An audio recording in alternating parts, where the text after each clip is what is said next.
The House will be in order. The chair lays before the House a communication. The Honorable the Speaker, House of Representatives, sir. Pursuant to the permission granted in Clause 2H of Rule 2 of the Rules of the U.S. House of Representatives, the clerk received the following message from the Secretary of the Senate on April 17, 2024 at 3:45 p.m. that the Senate agreed to. Senate Concurrent Resolution 33. Signed sincerely, Kevin F. McCumber, Acting Clerk. Pursuant to House Resolution 1149 and Rule 18, the chair declares the House and the Committee of the Whole House of the State of the Union for the further consideration of H.R. 4639. Will the gentleman from Texas, Mr. Ellzey, kindly take the chair?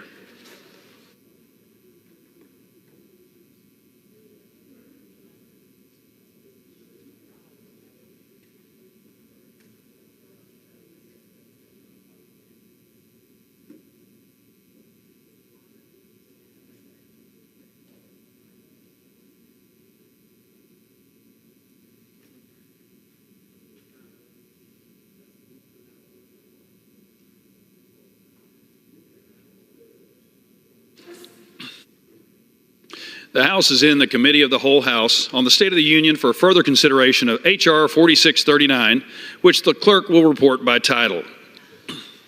To amend Section 2702 of Title 18 United States Code to prevent law enforcement and intelligence agencies from obtaining subscriber or customer records in exchange for anything of value, to address communications and records in the possession of intermediary internet service providers and for other purposes. When the Committee of the Whole House rose earlier today, a request for a recorded vote on Amendment Number 3, printed in House Report 118, Tech 464, offered by the gentleman from New York, Mr. LaLota, had been postponed. Pursuant to Clause 6 of Rule 18, the unfinished business is the request for a recorded vote on Amendment Number 3, printed in House Report 118, Tech 464, offered by the gentleman from New York, Mr. LaLota, on which further proceedings were postponed and on which the noes prevailed by voice vote. The clerk will redesignate the amendment. Amendment Number 3, printed in House Report Number 118-464, offered by Mr. LaLota of New York. A recorded vote has been requested. Those in support of the request for a recorded vote will rise and be counted. A sufficient number having risen, a recorded vote is ordered. Members will record their votes by electronic device. This will be a 15-minute vote.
any member wish to change their vote?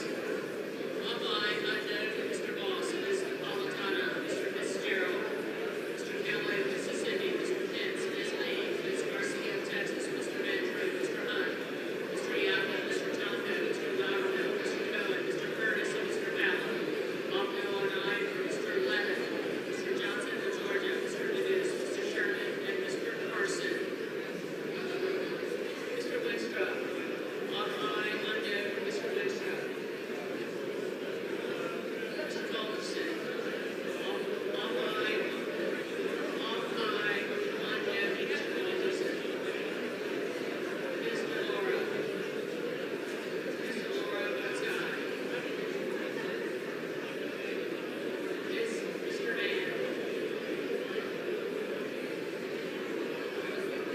All aye, on no for Mr. Mann. Mr. Muser. All aye, on no for Mr. Muser.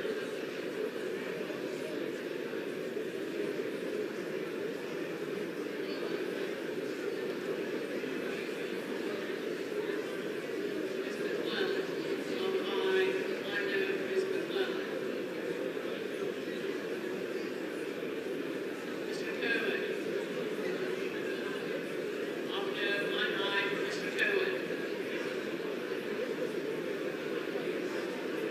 Ms. Miller Meeks. Ms. Miller Meeks votes aye.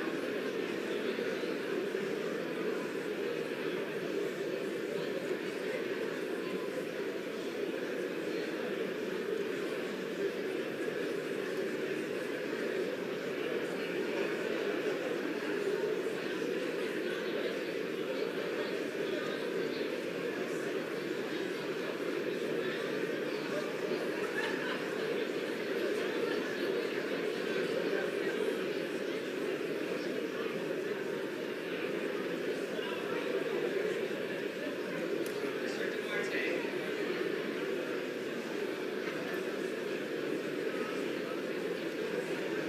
All aye, on no for Mr. Duarte.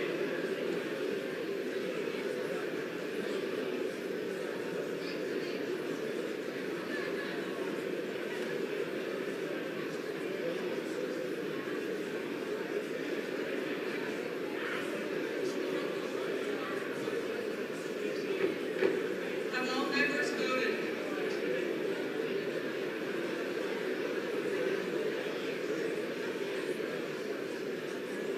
Ms. Miller Meeks. All aye, on no for Ms. Miller Meeks. Ms. Sewell. Ms. Sewell votes no.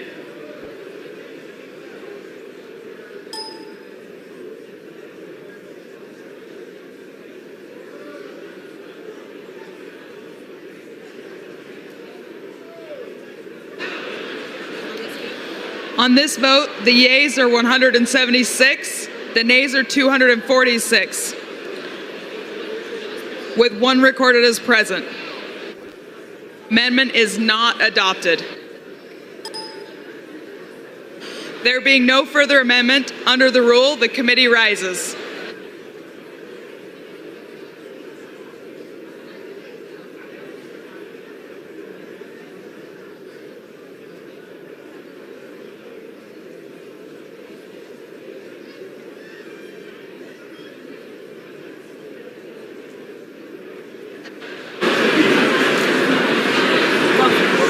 Now, Mr. Speaker, the Committee of the Whole House on the State of the Union has had under consideration H.R. 4639. And pursuant to House Resolution 1149, I report the bill as amended by that resolution back to the House with sundry further amendments adopted in the Committee of the Whole.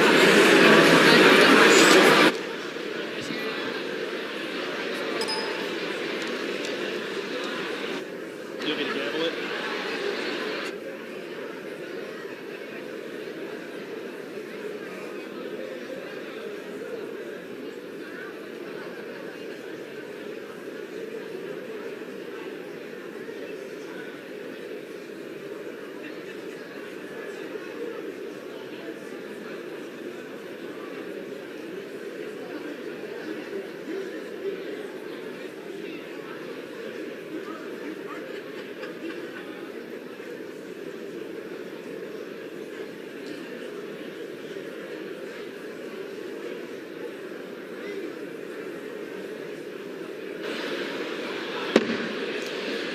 The chair of the Committee of the Whole House on the State of the Union reports that the committee has had under consideration the bill H.R. 4639 and pursuant to House Resolution 1149 reports the bill as amended by that resolution back to the House with sundry further amendments adopted in the Committee of the Whole. Under the rule, the previous question is ordered. Is a separate vote demanded on any further amendment reported from the Committee of the Whole? If not, the chair will put them in gross. The question is on the adoption of the amendments. Those in favor, please say aye. Those opposed, say no. The ayes have it. The amendments are adopted. The question is on the engrossment and third reading of the bill. Those in favor, please say aye. Those opposed, say no.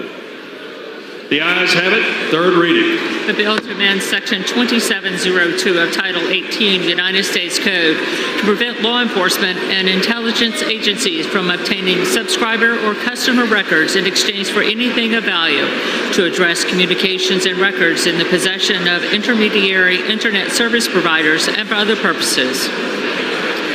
The question is on passage of the bill. Those in favor, please say aye. Those opposed, say no. The ayes have it. The bill is passed, and without a... For what purpose does the gentleman from Ohio seek recognition?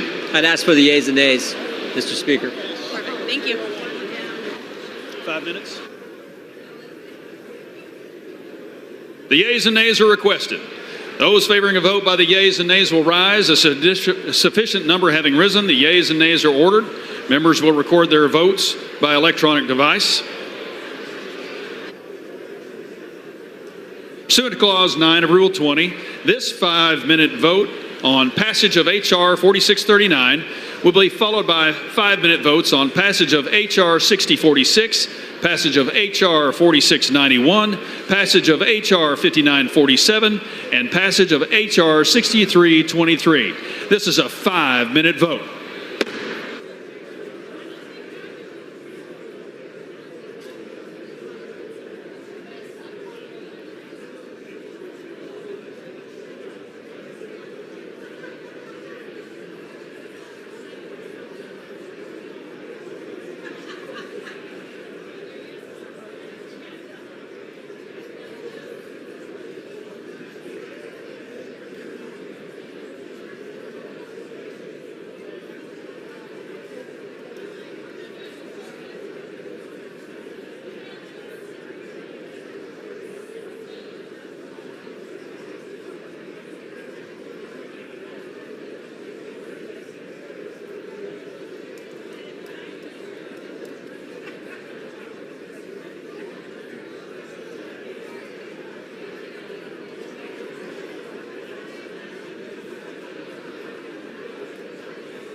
2 minutes.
All members voted.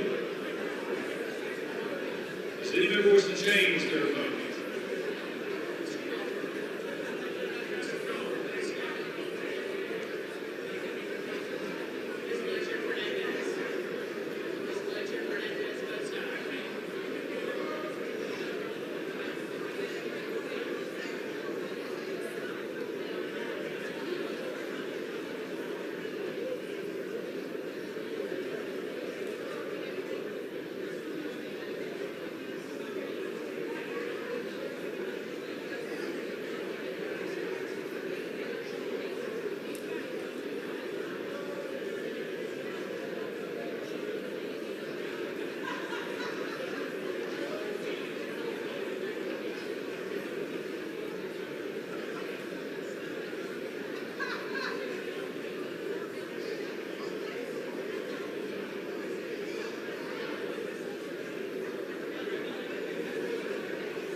On this vote, the yeas are 219, the nays are 199, with one answering present. The bill is passed. Without objection, a motion to reconsider is laid on the table.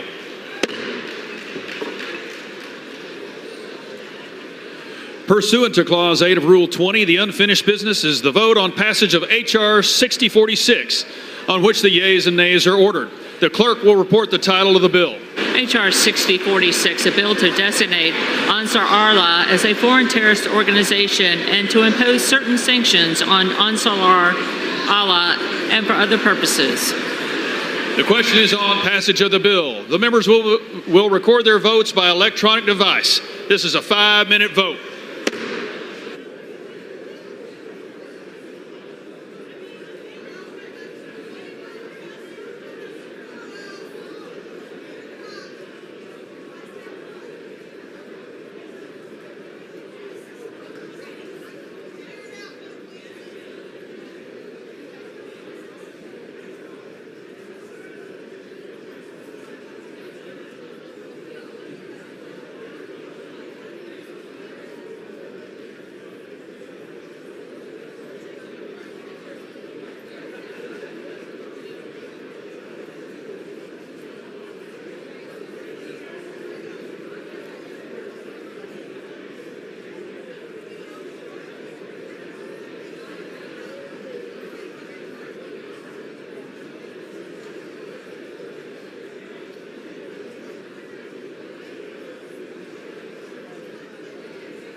minute.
All members voted.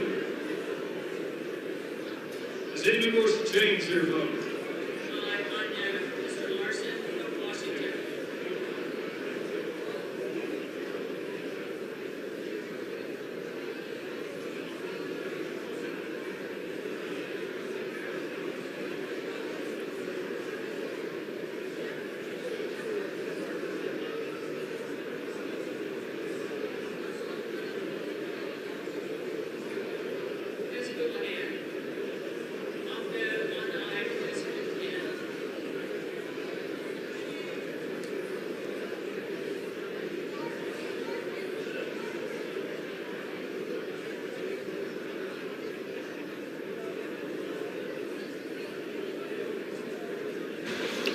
On this vote, the yeas are 285, the nays are 135. The bill is passed without objection. A motion to reconsider is laid on the table.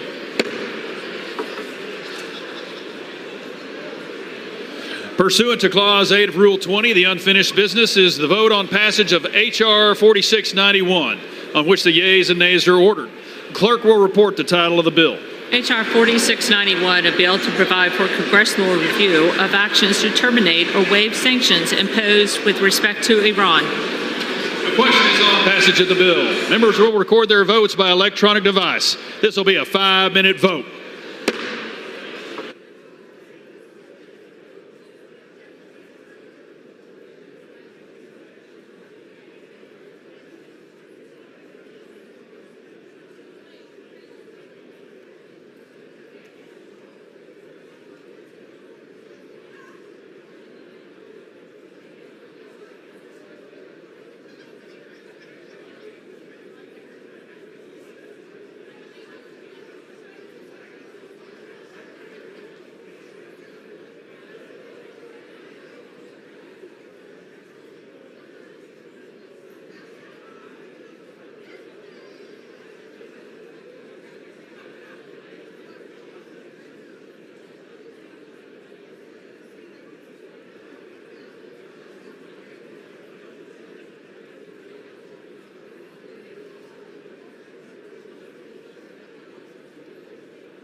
1 minute.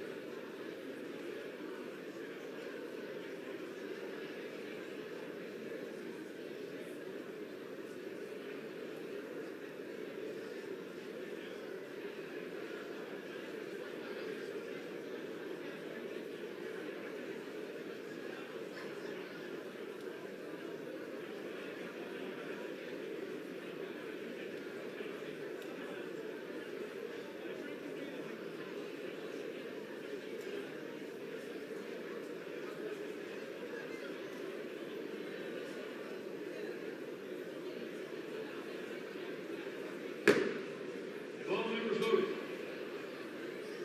Does any member wish to change their vote?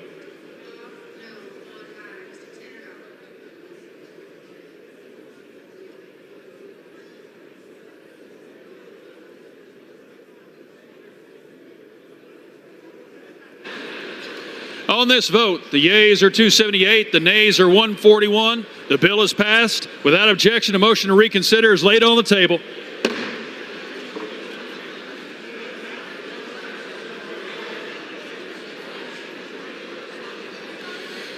Pursuant to Clause 8 of Rule 20, the unfinished business is the vote on passage of H.R. 5947, on which the yeas and nays are ordered. Clerk will report the title of the bill. H.R. 5947, a bill to provide for the rescission of certain waivers and licenses relating to Iran and for other purposes. The question is on passage of the bill. Members will record their votes by electronic device. This will be a 5-minute vote.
On this vote, the yeas are 259, the nays are 160. The bill is passed without objection. The motion to reconsider is laid on the table.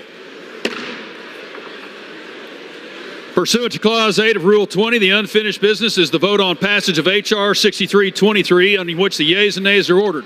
The clerk will report the title of the bill. Union Calendar Number 380, H.R. 6323. A bill to modify the availability of certain waiver authorities with respect to sanctions imposed with respect to the financial sector of Iran and for other purposes. The question is on passage of the bill. Members will record their vote by electronic device. This will be a 5-minute vote.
both members voted. Any member wish to change their vote?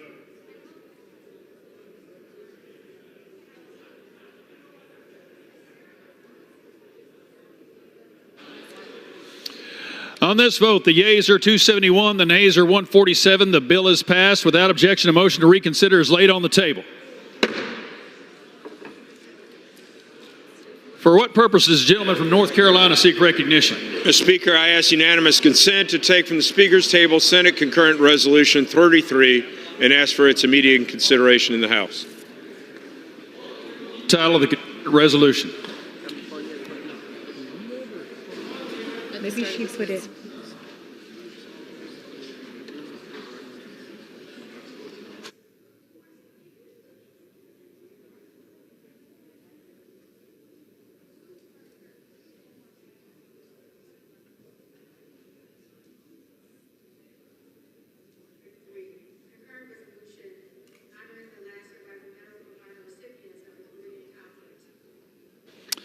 Is there objection to the consideration of the concurrent resolution?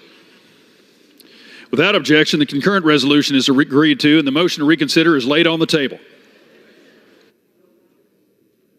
For what purpose does the gentleman from North Carolina seek recognition? Mr. Speaker, I ask unanimous consent that when the House adjourns today, it will adjourn tomorrow morning at 9 a.m. Without objection.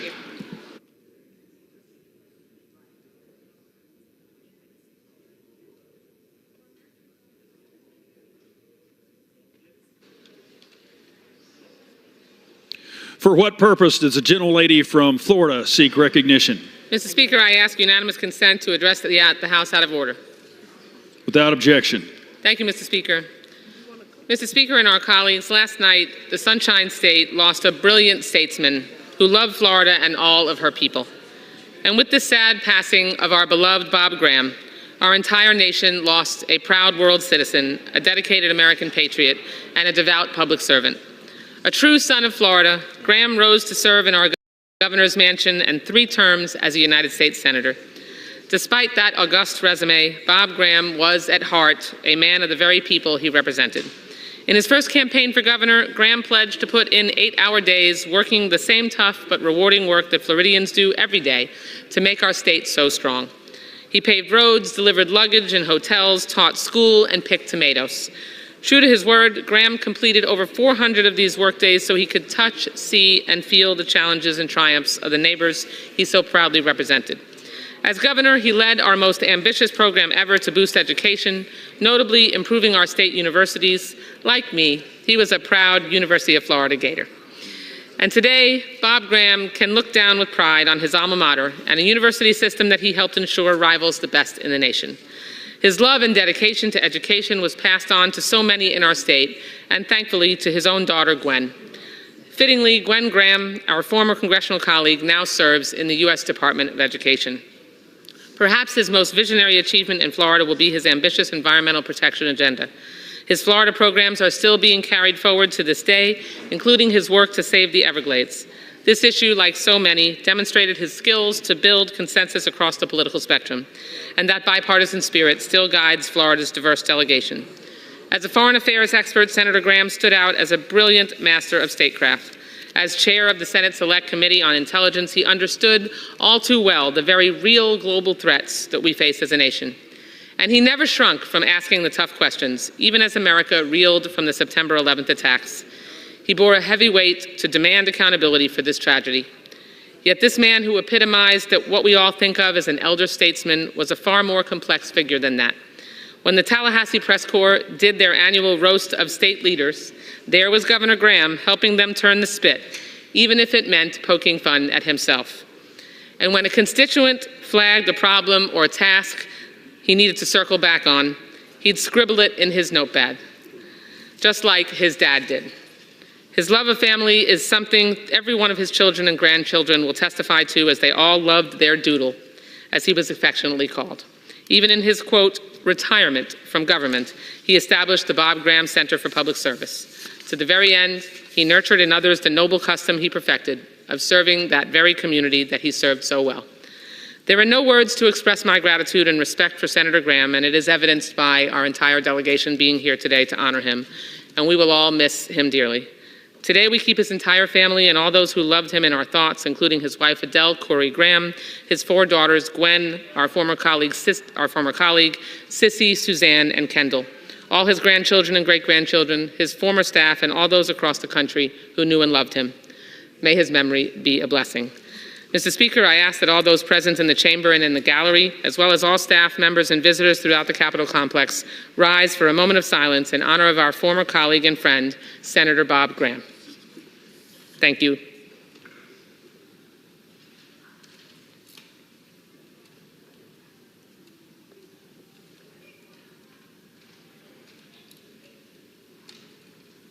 Thank you, Mr. Speaker. I yield back.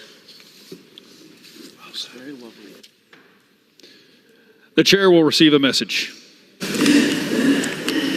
Mr. Speaker, a message from the Senate. Mr. Speaker, Madam Secretary. I have been directed by the Senate to inform the House that the Senate, sitting as a court of impeachment in the trial of Alejandro Mayorkas, Secretary of Homeland Security, upon articles of impeachment exhibited against him and upon the receipt and exhibit of House Resolution 863, has dismissed the articles of impeachment and has adjourned sine die.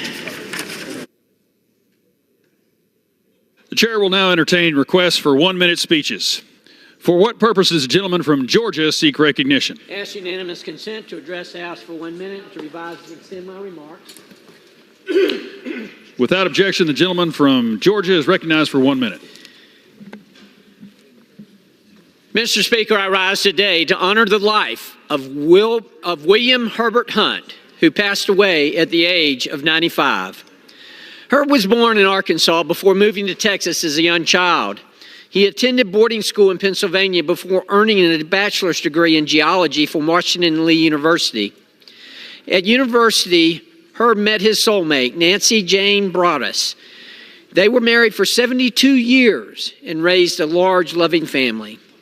Herb joined the family oil business and had a successful career in oil and gas exploration, where he contributed to discoveries and field developments. His success and expertise in the petroleum industry awarded him various seats on oil industry boards. Herb was president of the Boy Scouts of America Circle 10 Council and received awards for his service to youth. He also served on the Presbyterian Hospital Building Corporation and the Wadley Blood Bank Board. Herb achieved legendary success in industry and business with extensive civic involvement and philanthropy. However, he found his greatest pride and joy in the family he and Nancy raised together. Thank you, Mr. Speaker, and I yield back.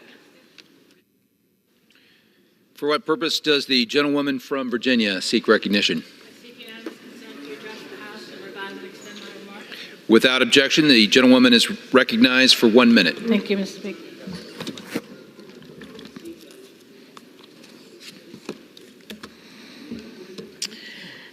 Mr. Speaker, I rise as we close out Black Maternal Health Week to underscore the pressing need to continue addressing the maternal mortality crisis that plagues our nation. The United States has the highest maternal mortality rate of any high-income nation in the world, and Black women bear the brunt of these disparities and are 3 times more likely to die in childbirth than white women. This crisis has been made worse by the overturning of Roe v. Wade, as states with abortion bans have higher maternal mortality rates than those that do not. I know the risks that Black women face all too well, as I nearly died giving birth to my daughter Samantha when she was born 9 weeks prematurely and spent 6 weeks in the NICU. As a member of the Black Maternal Health Caucus, I'm encouraged by some of the progress that we've made, such as the Biden-Harris administration's blueprint for addressing the maternal health crisis, allowing states to expand Medicaid postpartum coverage from just 60 days to 12 months postpartum, impacting approximately 65 births for Black mothers, and adopting new regulations under the Pregnant Worker Fairness Act that give millions of workers access to unpaid leave. But we must do more, including passing the Momnibus Act. Thank you, Mr. Speaker. I yield back. For what purpose does the gentleman from Wisconsin seek to be recognized? I'd like to ask unanimous request to speak for 1 minute to revise and extend my remarks. Without objection, the gentleman is recognized for 1 minute.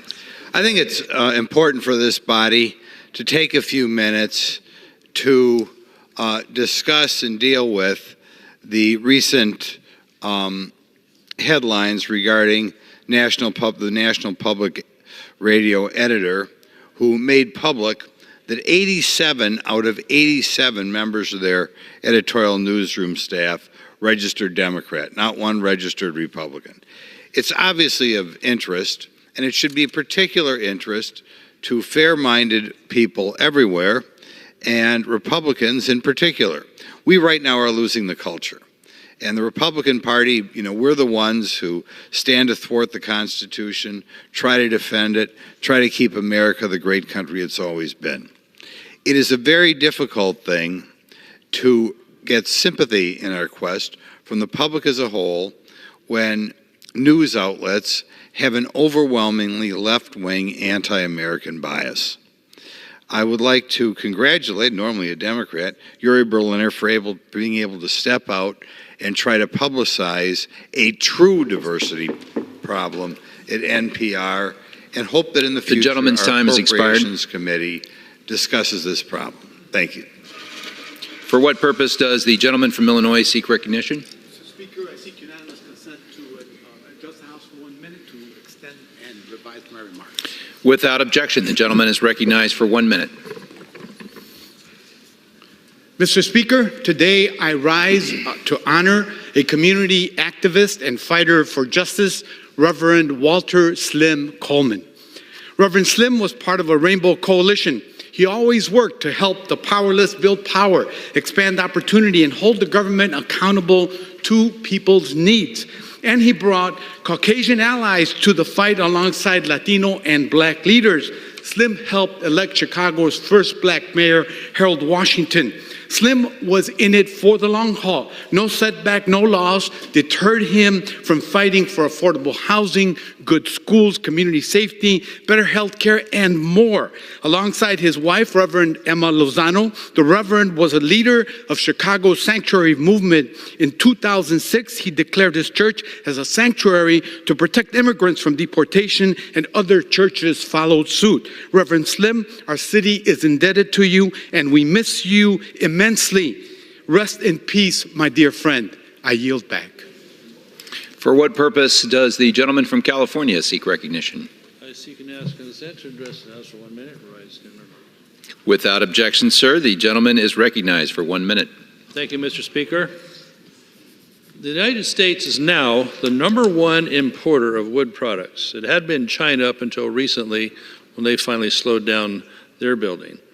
This shouldn't even be possible or happening. As you see, California, the West Coast, Western states have massively overcrowded forests due to the inattention of the U.S. Forest Service to keep up with pace and scale, to keep up with the amount of board feet that are growing each year. Take a look across a lot of rural America. You'll see that these areas are indeed too overcrowded with trees. A healthy forest might have 50 to 70 adult trees per acre. We see a situation where there's 500 to 1,000 trees of all sizes.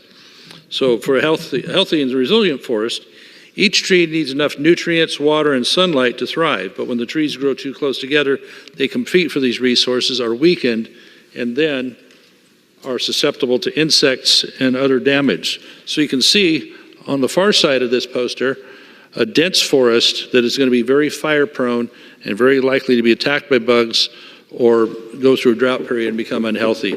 A thin forest like this, we need Forest Service to be doing, survives fire, is much healthier, much longer. The gentleman's time has expired. I yield back.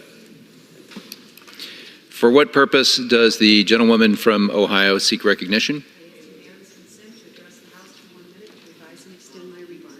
Without objection, the gentlewoman is recognized for 1 minute. Mr. Speaker, I rise to recognize Caleb Kowalski, a bright young student who's the future of Northwest Ohio. He won the recognition for his scientific achievement. Caleb is a 7th grader at Put-in-Bay Middle School, and when he needed a project for his school science fair this winter, he turned to our nearby Great Lake Erie for inspiration. Caleb chose to explore solutions to the algal blooms that historically plague our freshwater kingdom. He did this by testing the ability of various plants to keep dangerous nutrients from flowing into the rivers, lakes, and streams. Those nutrients harm ecosystems and endanger boaters. And if not addressed, swimmers have difficulties, and these blooms also could turn Lake Erie and Lake Ontario into swamps if not addressed. Caleb's project earned a superior rating. Superior. Then the district allowed him to compete at the Northwest Ohio Science and Engineering Fair in February, and there he earned again first place in his category, allowing him to apply for a slot for national competition. Mr. Speaker, let's applaud Caleb for his curiosity and his scholarship, and we hope that his generation will help us usher in complete health for the largest body of fresh water on earth, the Great Lakes. And I yield back. Salute you, Caleb. For what purpose does the gentlewoman from New Mexico seek recognition? Mr. Speaker, I ask for 1 minute to address the House and to revise and extend my remarks. Without objection, the gentlewoman is recognized for 1 minute.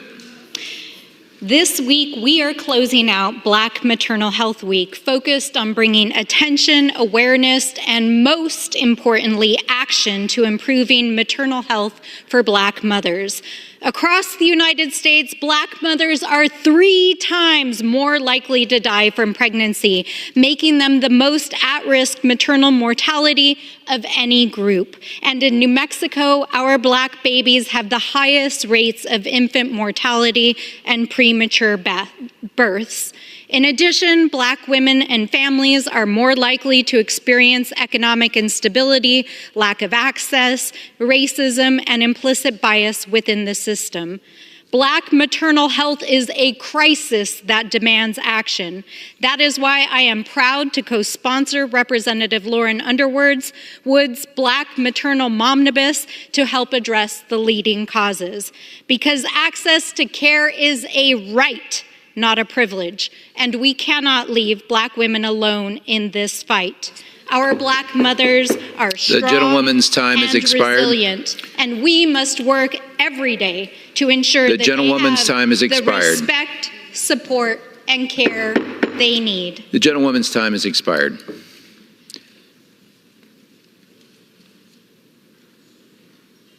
For what purpose does the gentlewoman from Texas seek recognition?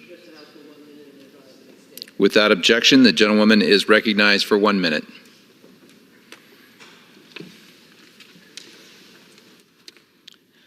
As you can see, Mr. Speaker, it is not you. It is just not enough time to speak on these issues. I rise to address the House for 1 minute, revise and extend. Gentlewoman recognized for 1 minute. I rise to, as we go into a number of religious holidays, which brings us together around peace and faith and harmony. I want us to recognize that racism is raising its ugly head again. It is raising its head on DEI, something that most of us of a certain age have no clue as to what diversity, inclusion, exclusiveness, and the many different terminologies that can be utilized. We know the question of race and who we are.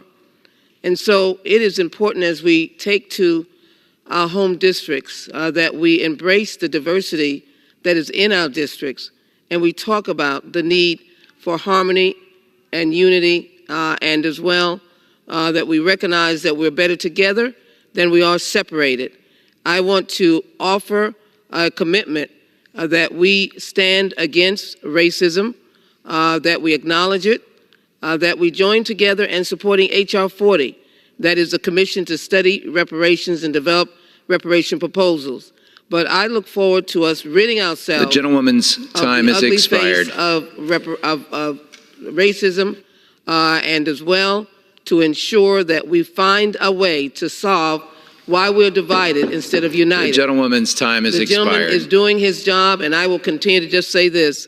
The Racism gentlewoman's is ugly, time has expired. and we must rid ourselves of it. The gentlewoman is Let's no longer support- recognized.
All right.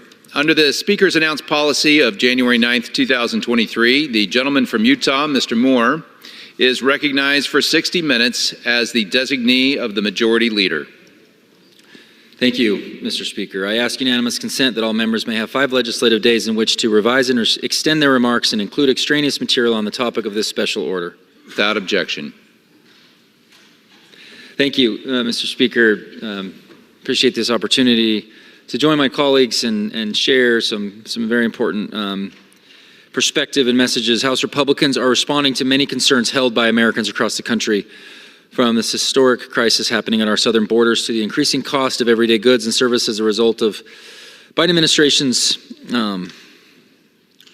tax and spend agenda that is burdening hardworking families from New York to California, Utah to Ohio. And just this weekend, Americans watched as Iran launched an unprecedented attack on Israel, our ally, and yet and again threatened Israel's very existence. The American people deserve better leadership from this administration, better stewardship of our federal resources, and better strength on the global stage. I'm grateful to my colleagues for joining me on the House floor this evening to share their thoughts on how these issues are impacting their constituents and our conference's solutions. We look forward to hearing from a few of my colleagues this evening, and we'll first go, and I'll yield so much time as the gentleman from South Carolina may consume. Mr. Wilson, would you please feel free to address the, I yield my time to you. And thank you for your leadership, Congressman Moore. We appreciate it very, very much. And Mr. Speaker, last week on April the 2nd, the New York Post published an op-ed which explained the proven conservative position of peace through strength. This continues the world-changing success for expanding freedom of Senator Barry Goldwater and President Ronald Reagan. There are over 20 countries now of Central and Eastern Europe and Central Asia that are free today because of the defeat of Soviet communism, which war criminal Putin wants to revive. Quote, the article is that kudos to Speaker Johnson. Moving Ukraine aid is critical to national security, by Daniel Kochis, a senior fellow of the Hudson Institute's Center for Europe and Eurasia. The Hudson Institute was founded by the visionary Herman Kahn and is universally respected for its research and accuracy. I am grateful to find and learn that Ambassador Governor Nikki Haley of South Carolina will now be a valued fellow. The column in the New York Post reads, quote, Speaker Michael Johnson's Easter announcement that he'll bring a new Ukraine aid package to a vote is welcome news. Congressional backing for Ukraine assistance has been mired in the political muck for months. With more than 5,000 miles away on the front lines, the maddening impasse has needlessly cost Ukrainian lives and territory. 3/4 of Americans recognize the Russian war against Ukraine and the conflicts that allies Israel and Taiwan face are important to U.S. national interest. It's time Congress got on the same page as its constituents and found a way to move critical support over the finish line. For Ukraine, the dearth of new aid has left soldiers to ration ammunition. Russia's artillery advantage has consequently increased by an order of magnitude. Moscow has been firing 5 times the number of shells per day as Kyiv for most of the year. And this isn't in the article, but you should understand many of these shells came from North Korea, from the DPRK, from the dictatorship there, which is also threatening our ally of South Korea and Japan. Russian forces simply out-pummel Ukraine's defenders. Some good news just 2 weeks ago. The Czech Republic has stepped into the breach in a major way, scouring the world to secure 800,000 artillery shells. The first batch could reach Ukraine early this month, a lifeline that would allow defending forces to start shooting more rounds, secure in the knowledge that replacements are on the way. But while the Czech Republic's role as intermediary in finding, purchasing, and securing permissions for export of critical stocks of munitions is phenomenal, it will not fill the void left by a lack of American assistance and leadership. It is in America's interest to continue to aid our friends, most especially those defending their families and homes in Ukraine. Inaction not only harms U.S. national interests, it is expressly not what the American people have told policymakers they desire. Multiple recent polls have found a majority of Americans continue to back the aid for Ukraine, both economic and military. Behind closed doors, most congressional members recognize the importance of continuing assistance. From a military point of view, Ukraine is far better off today than it was 2 years ago, and Russia is far worse off. And though from a normal moral perspective, the war remains starkly black and white, declined, the administration following the war to fester, allowing the war to fester by continuing to balk at sending Ukraine the systems it needs to win hasn't helped. Team Biden's shocking, short-sighted, and incompetent Afghanistan withdrawal is still fresh on the minds of many Americans, and they do not want a repeat. But failing to robustly stand with Ukraine and decisively defeat Russia makes this specter more likely to happen. The outcome of Russia's genocidal campaign there will have far broader implications for America's future security than either Afghanistan or Iraq. There is, however, room for optimism. Unlike in Afghanistan or Iraq, America is not a combatant in Ukraine, but we do benefit from its success. Despite some territorial setbacks, Ukraine can defeat Russia and its backers of Beijing, Pyongyang, and Tehran, and its allies' consistent, stout backing. The situation on the front lines and in the minds of Americans is far from irretrievable, but it starts with Congress finding the will to do what is in the long-term American interest. Send Russian President Vladimir Putin a clear bipartisan message that the United States will stand by Ukraine for the long haul. Conservative lawmakers certainly have a duty to engage the administration on the migrant crisis, an issue of key importance to the public, but they should do so separately, recognizing Ukraine's national security is importance. Linking aid to migration is a disservice to the American people. Support for Ukraine is not a worthless donation, but a down payment on a more secure and prosperous future. The American people know this. The Congress should prove it does too, end of quote.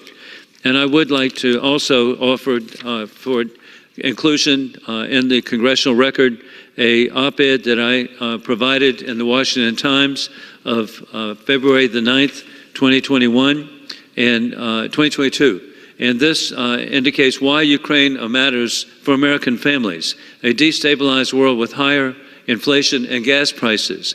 And indeed, this op-ed, over 2 years old, actually is as true today as it was when it was published, and that is, it does matter to American families, and we need to be understanding to protect the borders of Ukraine, of Israel, Taiwan, and America.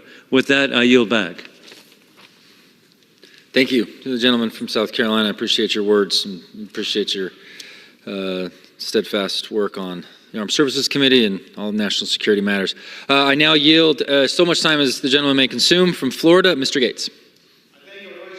Yielding, and Mr. Speaker, I seek unanimous consent to enter into the record of the House the document styled Unwelcome in Niger, the interim report from Congressman Matt Gaetz on the U.S. crisis in Niger.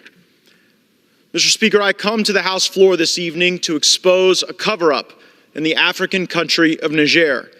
This cover-up exists to conceal the humiliating failures of the Biden administration in Niger, throughout Africa, and throughout the world. You'll learn of the victims of this cover-up, the 1,100 U.S. troops who are currently stationed in Niger, functionally stranded by a Biden administration which cares more about saving face than saving their lives. Our troops in Niger have been pleading for help. They've sent intelligence reports and letters stating that they are rarely getting safe water. They can't get diplomatic oversights to receive medicine, fresh troop rotations, or basic supplies. They have no mission. And the local authorities are becoming increasingly hostile. The current government of Niger has called the U.S. presence in the country illegal. Why have these pleas not been heard? It is because U.S. Embassy Niger has been blocking the intelligence. I fear as we speak, the conditions may be forming to create another Benghazi-style attack. So how did we get here with 1,100 American troops stuck, thoroughly unwelcome, in a country where we have invested more than $500 million U.S. taxpayer dollars? It all began when Biden and Blinken chose Niger to be the centerpiece of their Africa strategy. Blinken even visited the country in March of last year, saying, quote, "Niger is an extraordinary model, a model of resilience, a model of democracy, a model of cooperation." What a difference a year makes. Just a year and a day after those remarks, the democratically elected government of Niger was replaced by a military coup. And the United States military literally trained the coup leaders. I asked General Langley, who runs AFRICOM, why this happened, why so many coup leaders are trained by our service members. And he said, well, Congressman, training people to overthrow their democratically elected governments is not in our curriculum.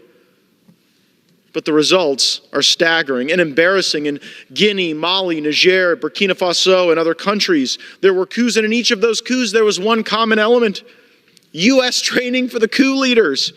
Now, the coup government currently in charge of Niger wouldn't even meet with General Langley when he went to talk about our base. The prime minister literally slammed the door in his face. You'd think if we trained you to overthrow your democratically elected government, we could at least get a meeting. But instead of a burgeoning pro-U.S. sentiment, we now have the coup leaders we trained turning to Russia as their preferred security partner. So where does that leave our 1,100 troops, our Americans? I did not serve in the military. I represent a military community, and I hear that these senior enlisted service members at a U.S. installation abroad, they're a big deal. They're kind of like the mayor of the installation. And the senior enlisted service member at Air Base 101 in Niger wrote a letter to Congressman Dusty Johnson. Mr. Speaker, I seek unanimous consent to enter this letter into the record. Dear Congressman Johnson, I am writing to express my deep concern regarding the actions taken by U.S. Embassy Niger, particularly involving the Ambassador Kathleen A. Fitzgibbon. The recent events have raised serious questions about the conduct and decision-making of these officials, and I believe Congress must address these issues. As a service member deployed to Niger, Africa, I have noticed that the embassy intentionally suppressed intelligence information from the ground, forced collection elements to maintain the facade of a great country-to-country relationship. They failed to be transparent with U.S. service members deployed to the country. They gave a pretense that things are being worked and that it's above our level, all the while diplomatic overflight clearances for U.S. military aircraft were purposefully not being approved by the country's military government as a political bargaining chip to entice the U.S. government back to negotiate their withdrawal. Since July 23rd, the day of the coup d'etat, the Americans deployed here have not been able to perform their primary mission. They've been told to sit and hold. It's clear that the country of Niger does not want a permanent military presence in their country, and they have informed us that we need to leave. At this time, there are approximately 1,100 U.S. service members in the country who are essentially being held hostage from returning to their homes and to their families while the State Department continues with failed diplomacy by not communicating with the country of Niger on what the withdrawal plan would look like. Additionally, the government of Niger is not processing visas for U.S. service members for entry into the country, which is especially concerning because the U.S. forces were scheduled to end a 6-month deployment early this month when relief forces arrived. The embassy failed to share any of this information with decision makers at any level of the Department of Defense regarding this, further complicating our ability to conduct the swap of personnel. These actions have deeply troubled me and many others in the community at home, as well as the service members deployed here with me and their families back in the States. Our diplomatic and defense representatives need to uphold the highest standards of professionalism and ethical conduct, especially in sensitive regions like Niger. The actions taken by the embassy officials not only reflect poorly on the United States, but also have potential implications for our bilateral relations with other partner nations and the safety of our personnel in this region. When I became aware of this letter, my office conducted a number of interviews which confirmed the claims made by the senior enlisted official, and he signed his name to that letter, which we have entered into the record. And we've done those investigations. We've learned that the top public health official says that in the month of May, they are going to run out of medicine in Niger. And it's worse than that. Our partner countries, Italy and Germany, you would think they would help us facilitate medicine and supplies, but they won't even help transport needed materiel to our service members because they're worried about being expelled from the country. And if that isn't worse, the fact that we've got Russia as the preferred security partner now means there are Russians behind the wire at Air Base 101. We have Russians on our base somewhere. That would never happen. But the only reason it's happening is because Blinken and Biden are humiliated that their plan failed, that they poured $500 million into this country where now we're being thrown out by the scruff of our neck. Well, Joe Biden and Tony Blinken's failures should not have to be visited on the 1,100 service members there who are there fighting for us, wanting to do patriotic duty, and are being held hostage, and they are being stranded. And I will fight for them, and I will fight against this administration that would use our service members as pawns because they can't get their act together. Just because Biden and Blinken can't say oops doesn't mean we should abandon our troops. Thank you, Mr. Speaker. I yield back to the gentleman from Utah, and I thank him for his indulgence in the time. Absolutely. Thank you to the gentleman from Florida and for sharing that information. It's part of the job that we need to be doing and what we can do to uncover and for a thorough analysis. I'll next yield to my colleague from the great state of California, Mr. LaMalfa, for as much time as he may consume. Thank you, Mr. Moore. Appreciate it once again. As we contemplate and navigate our way through these hard times, a difficult economy with indeed Bidenomics working the way it has been the last couple of years for us in this country, we have to get to what is the root cause and what is the route out of this. And it really it comes down to getting back to our roots, get back to the source of our economy. Where does the economy come from? And how do we make things reasonably priced again and affordable for our countrymen? So you look here with, and they're all tied together when you get right down to it. Cost of electricity up over 28%, food over 20%, rent, residential rent, nearly 20%. And so what are the building blocks that help us to thrive and to help us get back out of this mess? Well, I'll start. It's a few items that I work on quite a bit on my committee work and back at home and here in DC as well. Forestry is right at the beginning of that. What do you get from good forestry? Healthy forests and the economy that comes from our rural areas of the country that are suffering so much due to shutdowns, regulations, and inactivity by the U.S. Forest Service. You see here a forest, how it looks when it's been treated properly, when it's been thinned on this side of the poster here. That's a healthy forest. That's one that will withstand fire. It's good for the wildlife population. It's good for the trees themselves to not have to compete for limited soil and water resources, especially through a drought period. This side here is a tinderbox that is going to go up and it's going to be devastating, as so much has happened in the West over these last years. A 1 million acre fire happened in my district and many 6-digit fires all over the western states. This does not work for very long. It's not good for the wildlife when it's green, and certainly not when it's caught in the middle of a forest fire. So indeed, we have to do much more work in order to catch up on that, because what I mentioned, cost of rent, when you have high costs of building inputs, which can come from wood products that just a couple years ago were in short, and paper products. Remember the toilet paper shortage? Why in the world do we have that? We need to have our American forests be very active. So over 800 million acres of forest has approximately 350 billion trees in this country. A total inventory of 13 trillion board feet. Annual growth of 300 billion board feet, whether we harvest it or not. So America's total wood use via lumber, paper, biomass, and firewood is approximately half of annual growth, 150 billion board feet. So we see we have an issue, don't we? If we're only harvesting using half of what grows each year, that means these forests are getting more and more dense every year. So we have the ability to do something about that, especially for some reason. I keep wondering, why is the U.S. the number one, recently surpassing China since their economy is slowing down?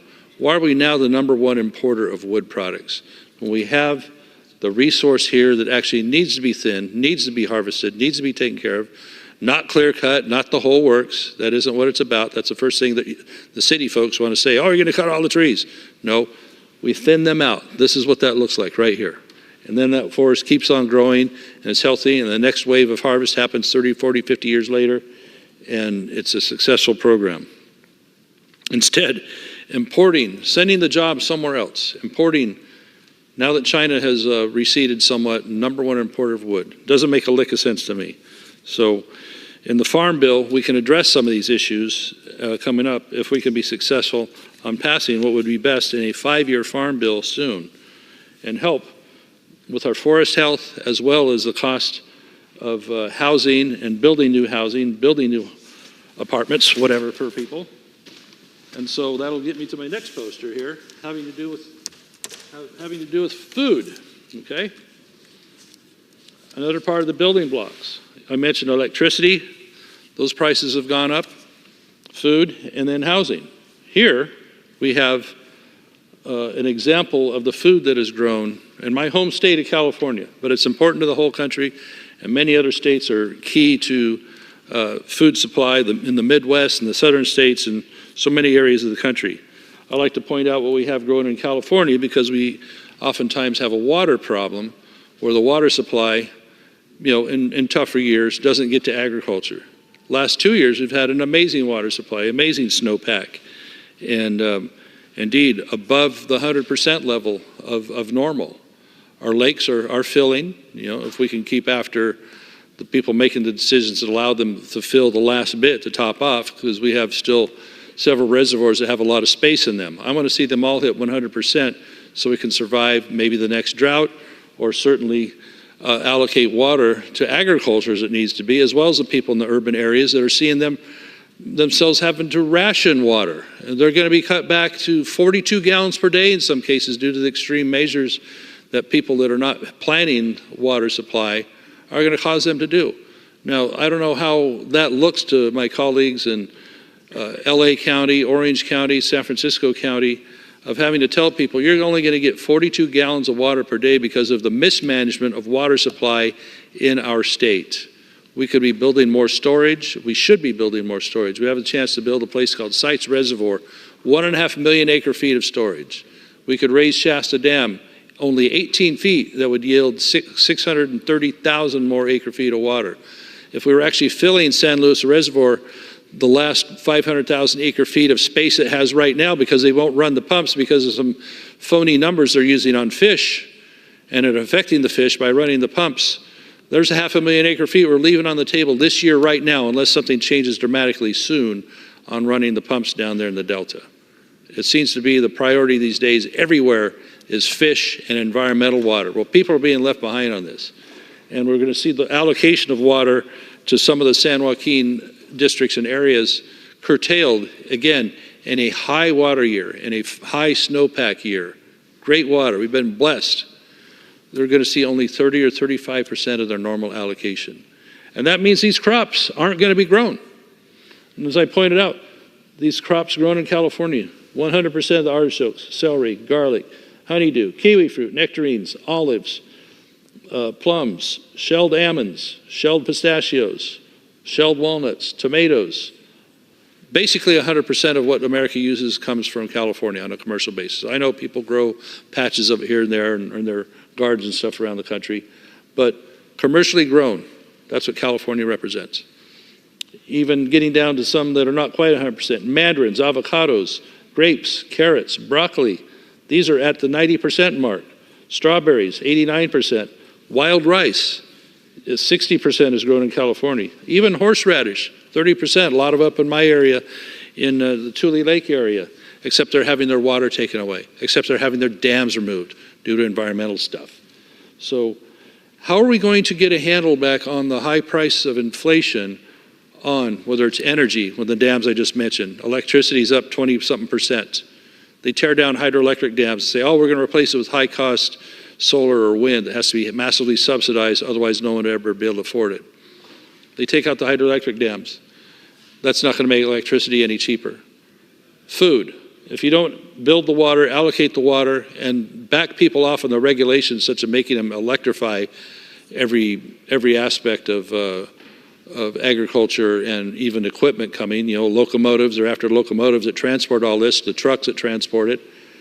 All that does is drive the cost of food. And as I mentioned also with housing, if we can't cut the timber, if we can't provide for low-cost timber that comes from this country instead of somewhere else, it still baffles me why we're the #1 importer of wood products.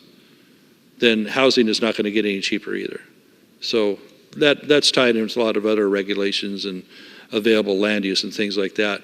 But all these things work together to either drive up the cost for Americans, regular Americans that are struggling these days. They don't have the same options of freedom of movement, their freedom of time, where they might want to send their kids to school, go on a vacation once in a while. Tourism. All those things are dramatically curtailed because of government regulations, lack of government foresight on energy, where energy is going to come from, what our energy policy is. Every time you don't allow a pipeline to happen means it's going to have to be coming from somewhere else, imported oil, gas. And yes, we're going to continue to use oil and gas in this country for a long, long time. The rest of the world's going to be. If we want to be competitive, we're putting ourselves down a real steep rat hole if we're not going to continue to allow these oil and gas to power certain aspects of our economy, of our mobility, etc. We're not going to electrify everything. At the same time, we're pulling out hydroelectric dams because environmental, and we're precariously on the edge of whether we're going to allow the nuclear power plant to continue to run in California past another just few years. Are we going to build more nuclear power in this country? It's really a good way. If you're worried about CO2, it's a great way to go. So are the hydroelectric dams. I'm not worried about CO2 because they only represent 0.04% of our atmosphere. It's a rounding error. And it's been hyped a lot in order to make this climate change scare the heck out of everybody when it really isn't that kind of a factor. There's other things we can do cleaner running engines and things like that, less methane. All those are good things to work at. But CO2 is not the problem. CO2 is basically sucked up by these plants that we grow in agriculture and the forest photograph I showed you a minute ago. They're out there enjoying CO2 and giving us oxygen back if we just be a little smarter about it. So at the end of it, one of the important things we need to do this year, this spring really, is move the Farm Bill, because it's important as far as forestry goes, it's important as far as this food supply goes, to have stability in the ag economy. It's also a big portion of it is the SNAP program, which is important to help keep low-cost food on the table for many, many Americans that are on the low side of the income scale or going through tough times themselves. And so we need to pass that in order to have the SNAP program stay viable and stay modernized as things change. So moving forward with the Farm Bill is going to be very, very important in the short term to get a 5-year bill, not just another extension, which doesn't really allow us to change or upgrade what the pieces of the Farm Bill are.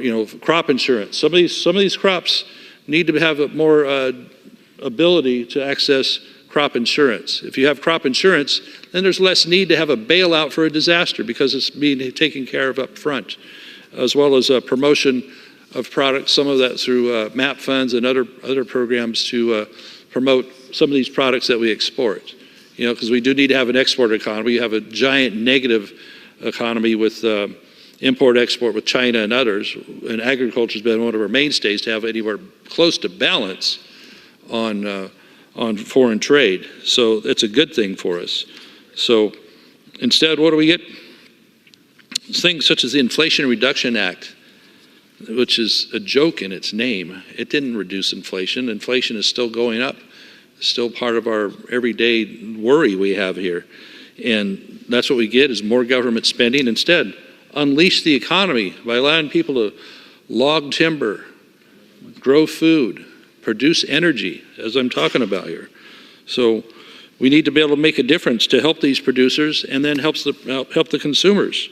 We need to produce more fertilizer in this country. We need to mine more minerals in this country that are important to all these sectors of producing energy, and if we want to have more gadgets, more equipment that uses electricity, then why aren't we mining the products here instead of making it a problem for some third world country that doesn't have near the labor protections or the environmental protections that we have here? So if we do all these things, it makes things more affordable, brings the jobs home, makes us more accountable as a country. Instead, we're losing ground on the world stage in many aspects. Why are we a net agriculture importer? We have so much plenty in this country. We're less independent, we're less resilient, we're less competitive due to these policies that are associated with Bidenomics. In the face of declining farm income and these other challenges, it's essential we prioritize farm and ranch families with the Farm Bill, with what we consume here. I mentioned crop insurance, extremely important. Additionally, the farm safety net is important, which is part of that Farm Bill.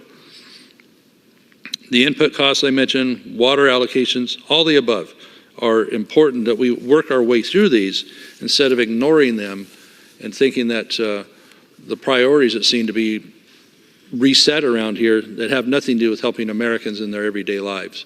So it's a steep road here, but if we can just get back to a little bit of common sense. I've had a chance to speak to the president right on this floor about water supply, about our timber situation, our forest situation here, and he listened. I just hope his cabinet, his people that surround him, will pay more attention to what we are dealing with and how negatively, when these things aren't paid attention to and solved, how much it hurts the American people, how much it costs them, how much it costs them options for their family to do other things other than just try and get by.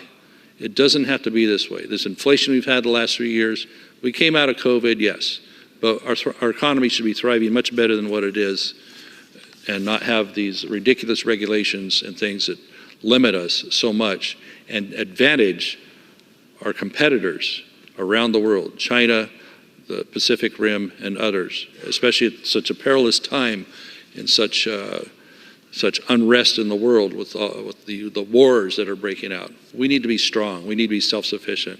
So, Mr. Moore, thank you for the time tonight. Now you'll back. Appreciate it. Thank you, sir. Appreciate your willingness to participate always. Mr. Speaker, as I wrap up my our special order and my remarks, the world watched over the weekend as Iran launched an unprecedented attack on our ally Israel. This attack deservedly was met with scorn and contempt from governments across the world, and it was reassuring to see such strong cooperation from the U.S., UK, Israel, Egypt, Jordan, and Saudi Arabia to intercept Iranian missiles to keep Jerusalem and its holy sites from being completely destroyed. I never thought I would be in that situation, to be in Congress, to be a part of legislation this week, to be at this moment, meet this moment. People watched across the world about these holy sites. Look, I've said this before, and as I finalize my thoughts here, I'm think back to one of my first meetings in my first term of Congress that I got to meet with the consulate general from the Israeli consulate in Los Angeles. And he was in Utah, and I got a chance to sit down with him.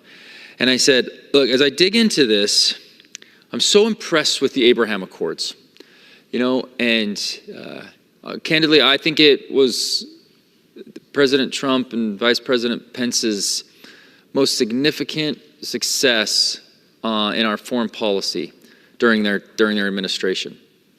The Abraham Accords are diplomatic and trade relationships with Israel and Arab nations. I mean, when you think about the years and years and decades and centuries of us trying to find common ground and peace in that in that region of the world, we created an opportunity, and the U.S. was a big part of this, to establish these relationships with Arab nations and Israel. Countries, potential bellwether countries like Saudi Arabia could have joined on. And I asked him, I said, what was the recipe for success to make that happen? And he said it came down to one thing, is that these Arab states, Arab Emirates, Morocco, Bahrain, they knew the U.S. stood firm against Iranian aggression. That was what he boiled the whole entire experience down to. These Arab nations knew that nobody in that region wants Iran to gain more influence They want to destabilize everything over there. The whole region understands this. Arab nation, Jewish nation, whatever. They all understand that Iran wants to destabilize. To have the U.S. as a presence, a strong presence, to make sure that the U.S. had Arab nations back and they had Israel's back against continual potential aggression from Iran. Knowing that, they were willing to enter into these trade relationships that were potentially treacherous because Iran doesn't want anybody to have a trade relationship, a diplomatic relationship with Israel.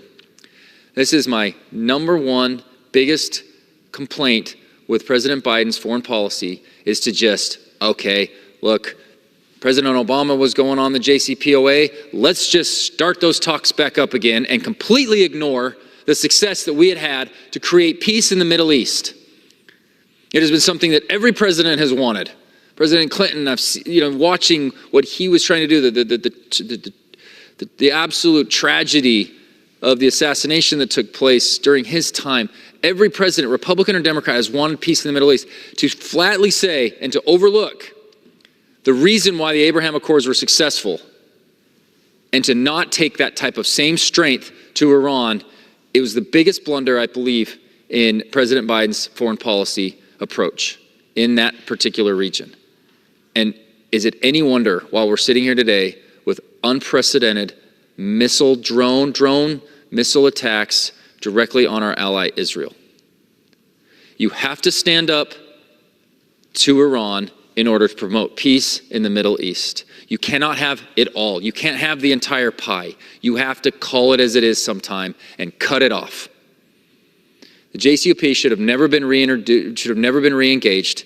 It has not created any positive outcomes over in the region. Can anybody disagree with that? Are we better today in the Middle East than we were when we had the Abraham Accords thriving? No, we're not. And everybody knows that. And anybody that's honest is willing to address. If you want to be Israel's ally, you cannot also continue to pander to Iran. It is not the recipe for success. And that's not just from the Israeli point of view. That is from the Arab state point of view. And I hope to impress upon the Biden administration to recognize that. And that's what we're trying to do this week, putting several floor measures to hold Iran and its proxy groups accountable for their actions. We will continue to hold the line in supporting Israel and ensuring they have what they need to defend their freedom. Speaker, thank you very much. And I yield back the remainder of my time to the chair. The gentleman yields. Under the Speaker's announced policy of January 9th, 2023, the gentlewoman from Illinois, Mrs. Ramirez, is recognized for 60 minutes as the designee of the Minority Leader. Thank you, Mr. Speaker. I ask unanimous consent that all members have 5 legislative days to revise and extend their remarks and include extraneous materials on the subject of my special order. Without objection. Thank you, Mr. Speaker. Mr. Speaker, the housing crisis impacts us all. Regardless of whether you live in a city, you live in a suburb, or a rural town, many Americans are concerned about their housing stability. Homelessness has risen every single year since 2017, and the shortage of available and affordable housing has only worsened. High interest rates and student debt has made the American dream of homeownership out of reach and impossible for too many. Severely underfunded programs are unable to tackle the most critical issues facing our communities in a meaningful way. And wages, they're just not keeping pace with rising housing costs. The human right to housing is more than a slogan and more than just 4 walls and a roof over someone's head. The human right to housing means realizing safety and stability and dignity through housing.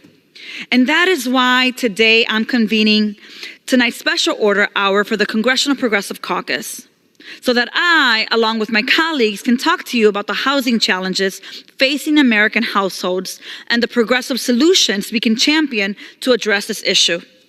You know, solutions like bridging the gap between income and housing costs, and expanding and preserving the supply of affordable, accessible rental homes for people with the lowest incomes, providing emergency rental assistance to households in crisis, strengthening and enforcing renter protections, opposing efforts to undermine housing first and criminalize homelessness, Safe, affordable, dignified housing, I know, is the foundation on which so much of our quality of life and our economic security is built. I hear often that housing is just too hard to tackle at the federal level.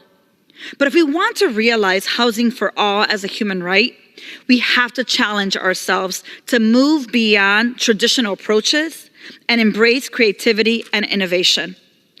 To get us started, I would like to yield to the gentle lady from California, Miss Porter.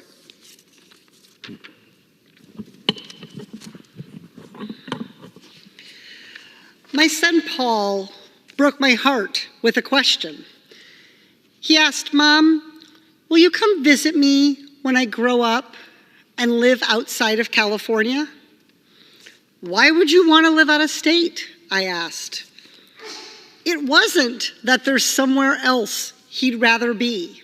He was just a teenager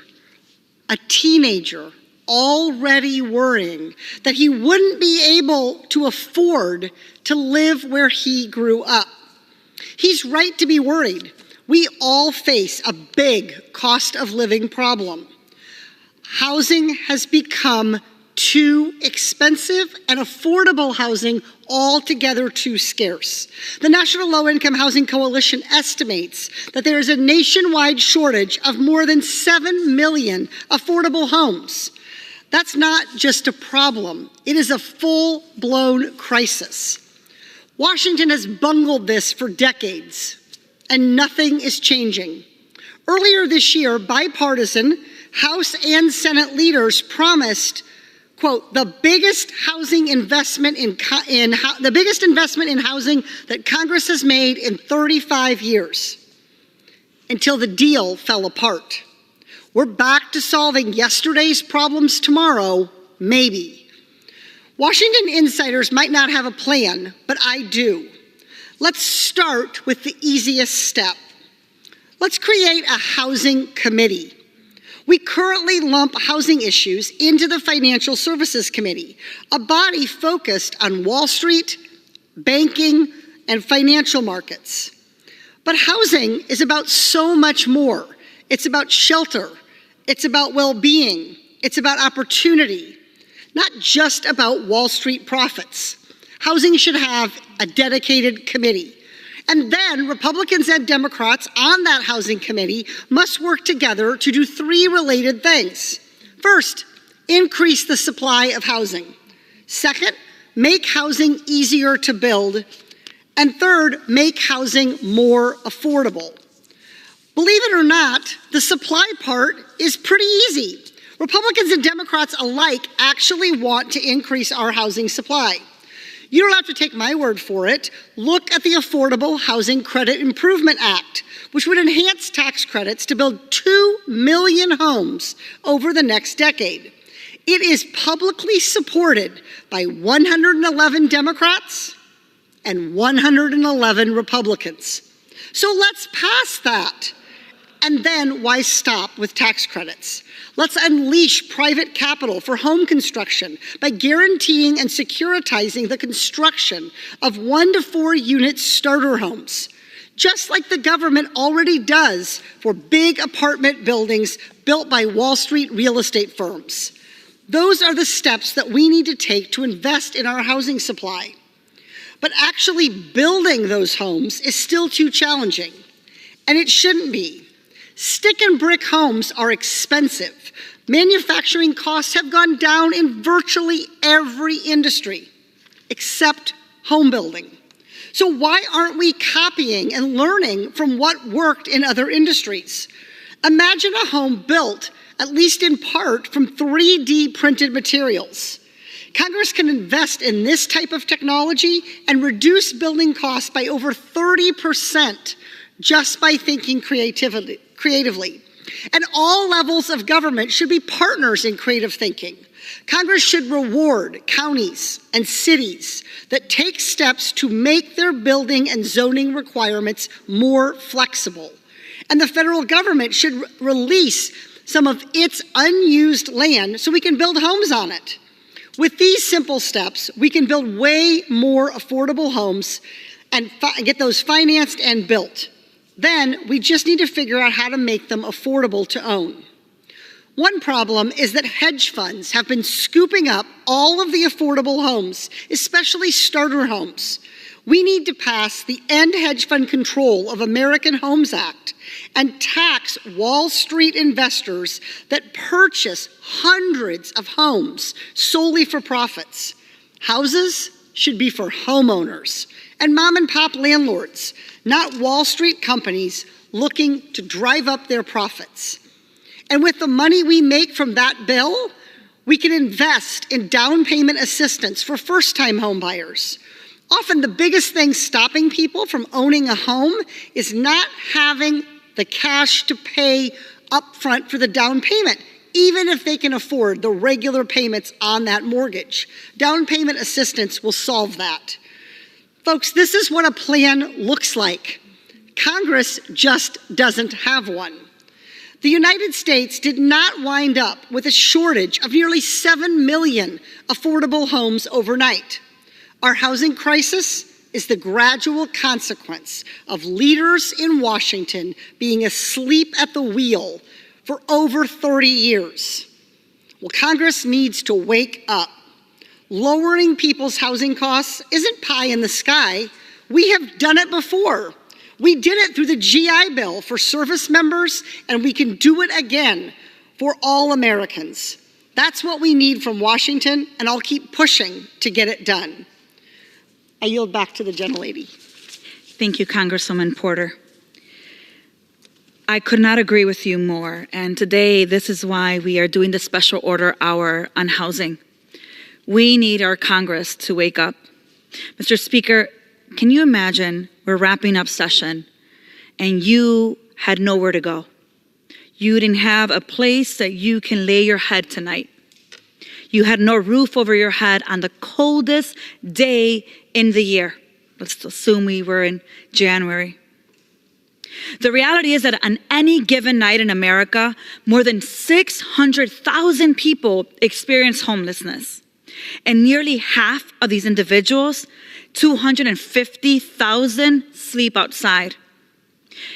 In Illinois, the average age of someone experiencing homelessness is not 55, it's not 65, it's not 70, it's just 9 years of age.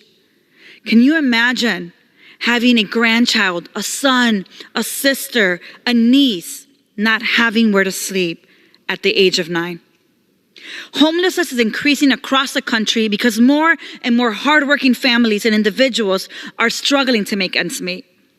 And in the richest country in the world, rents are far too expensive, wages are way too low, and decades of failed housing policies have left us to this point. For example, the National Low-Income Housing Coalition has found that a full-time worker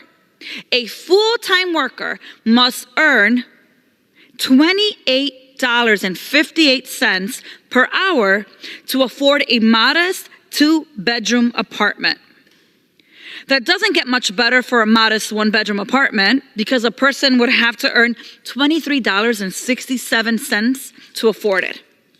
To put that in perspective, Mr. Speaker, a worker earning the minimum wage in this country would have to work 104 hours a week, which adds up to more than 2.5 full-time jobs. That is unacceptable. And to think that in less than a week, one of the most important housing cases in a generation, the Johnson versus Grants Pass, will be argued before the Supreme Court. Johnson v. Grants Pass essentially asked the court whether cities can punish unhoused people for covering themselves with a blanket, even in the absence of shelter. This is where we are as a nation. We are willing to consider criminalizing a woman with a 9-year-old child, a person experiencing homelessness, a veteran experiencing homelessness, when there's no shelter and they just want to cover themselves with a blanket. Luckily, the district court and the Court of Appeals have held that criminalizing homelessness violates the 8th Amendment to the Constitution, which establishes the right to be free from excessive bail, excessive fines, and cruel and unusual punishment. If the Supreme Court upholds the current decision, jurisdictions across the country will no longer be able to criminalize people for existing when they have no place to go. But if the Supreme Court overturns the lower courts and rules in favor of Grants Pass, it will give cities and states permission to punish people who have nowhere else to go other than to sleep outside. Mr. Speaker, that is despicable, that there are those who would seek to punish our neighbors for simply trying to survive in an impossible situation. Regardless of the ruling, homelessness is persistent precisely because we're unwilling to act to solve the problem. And the solution is clear. Unhoused people need housing. Housing is the answer. Housing, not handcuffs. We must bridge the gap between incomes and housing costs. Build and preserve homes that are affordable to people with the lowest incomes. We must create permanent tools to prevent evictions and homelessness. And we must strengthen housing first policies, including permanent supportive housing and rapid rehousing, which are evidence-based. Because studies, they show that for permanent supportive housing, a rate of up to 98% of households retain their housing after a year. 98%. And for rapid rehousing, that's about 75%, and 91% of households remain housed a year after being rapidly rehoused. And because we in Congress hold the power of the purse, we have a duty to provide adequate funding for proven housing programs and new or innovative revenue sources to support proven housing programs. Look, prior to coming to Congress, I spent 20 years providing social services and working on policy for the unhoused population in Chicago. I witnessed firsthand the multi-layered effect of not having a stable home on our unhoused neighbors, the health outcomes, the access to education, economic development, and more. And bottom line, there are many proven and data-backed solutions to homelessness. We have no excuse. The answers are there. We just haven't had the will to enact them. Arresting or otherwise punishing homeless folks, veterans, children is not a solution. And jails and fines make the cycle of homelessness worse by taking resources away from housing and support. It's not only a bad policy, it's cruel. Advocating for housing, not handcuffs, is how we lead the progressive fight for housing as a human right. And the 3rd District, Mr. Speaker, in Illinois, has inspiring leaders who have been leading the fight for housing justice. And it is why, Mr. Speaker, today I rise to honor Robert M. Adams and Dirk Enger. These are 2 combat veterans who embody the essence of compassion and service. After years of providing assistance to service members, returning to civilian life, Robert and Dirk opened the Midwest Shelter for Homeless Veterans to help veterans suffering from homelessness. Since 2000, the Midwest Shelter for Homeless Veterans has been a beacon of hope, providing vital support to our veterans in DuPage. From affordable housing and employment assistance to service outreach, Robert and Dirk's dream is that no veteran is left behind when it comes to care and services they earned and they deserve. Their commitment to building a continuum of care for our veterans is truly inspiring. And on behalf of Illinois' 3rd Congressional District, it is my great honor to commend Robert M. Adams and Dirk Enger for their commitment to supporting our veterans and ensuring that they receive the care our nation promised them. Congratulations.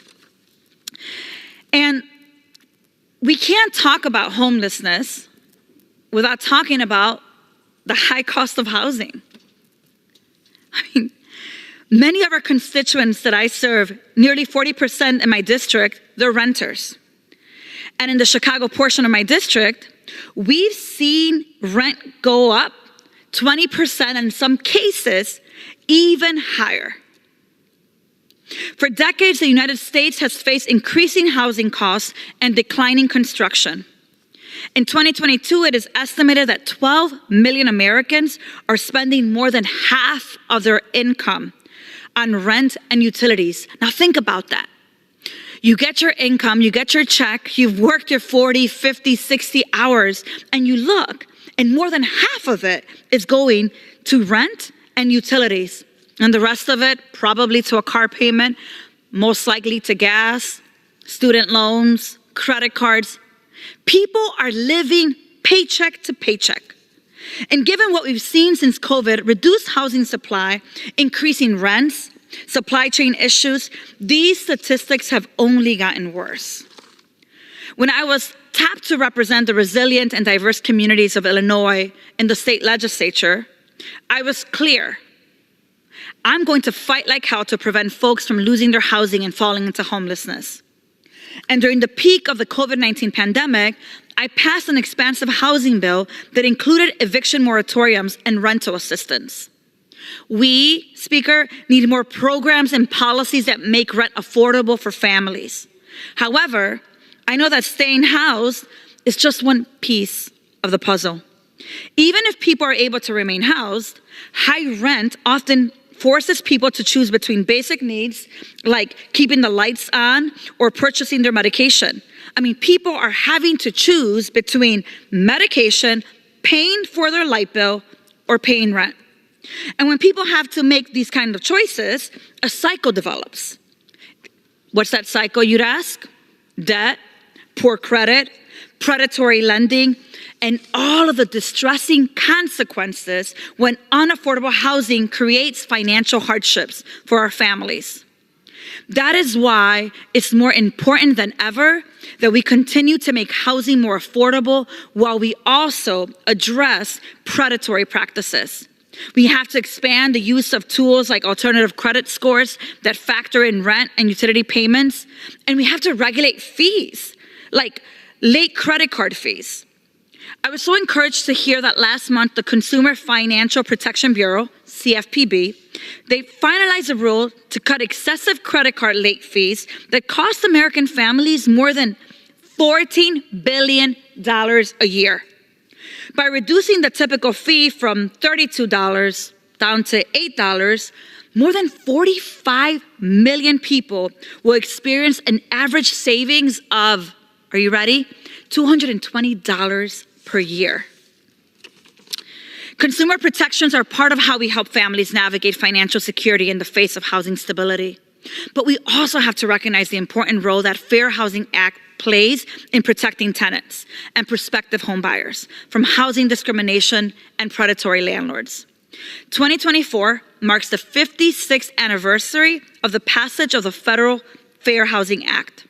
And today, serving in this Congress, it seems almost impossible that people can come together to set a national policy of fair housing that bars discrimination based on race, color, religion, national origin, gender, familial status, or disability. But we did. And the need is greater than ever.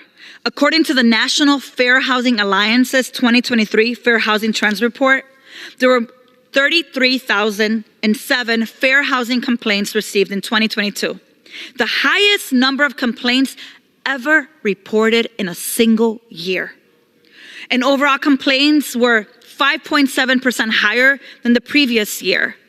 And complaints based on source of income and domestic violence significantly increased. So while this legislation is still relevant 56 years later, I would argue it could use an update.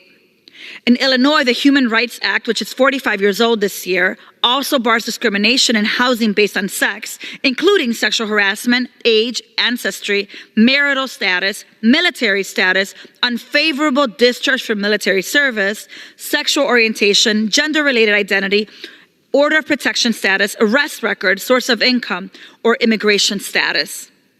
And here's what I know. If housing is a human right, then we must root out housing discrimination and predatory practice whenever we find them. To hear a little bit more of this housing work across the country and what must be done, I would like to yield to the gentleman from New York, Mr. Bowman. Thank you so much, Representative Ramirez, for your leadership, and thank you for yielding. Dear America, the rent is too damn high. I repeat, the rent is too damn high. It remains too damn high for the majority of Americans. We believe very strongly that housing is a human right. Every single person in our country should have access to affordable housing, housing that is truly affordable. If you work full-time in our country, you should be able to afford clean, respectful, dignified, adequate housing. And no American should spend more than 20% of their salary towards rent and or mortgages. In my district, you have people paying 30, 40, 50, 60, even 70% of their salaries towards rent. How can you afford transportation? How can you afford childcare?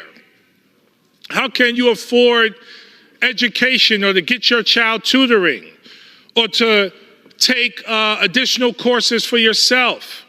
How can you afford to put your child in martial arts or science or arts or music programs when the majority of your money is going towards rent? In Westchester County, where the majority of my district resides, you need to make $40 an hour to afford a modest 2-bedroom apartment. That means working 2.6 minimum wage jobs. And you will not have discretionary income. And you will not have an exemplary quality of life, which should be the goal of this Congress, to make sure that everyone in our country has their basic needs met, beginning with housing. President Biden recently announced a rent cap in properties that use the low-income housing tax credit. That's a huge help for millions of Americans. Thank you, President Biden. Huge shout out to you. But we need for the president to go further and regulate rent across the country. He should use his authority to cap rent at any property with a federally backed mortgage, which Senator Warren and myself have joined tenant leaders in proposing.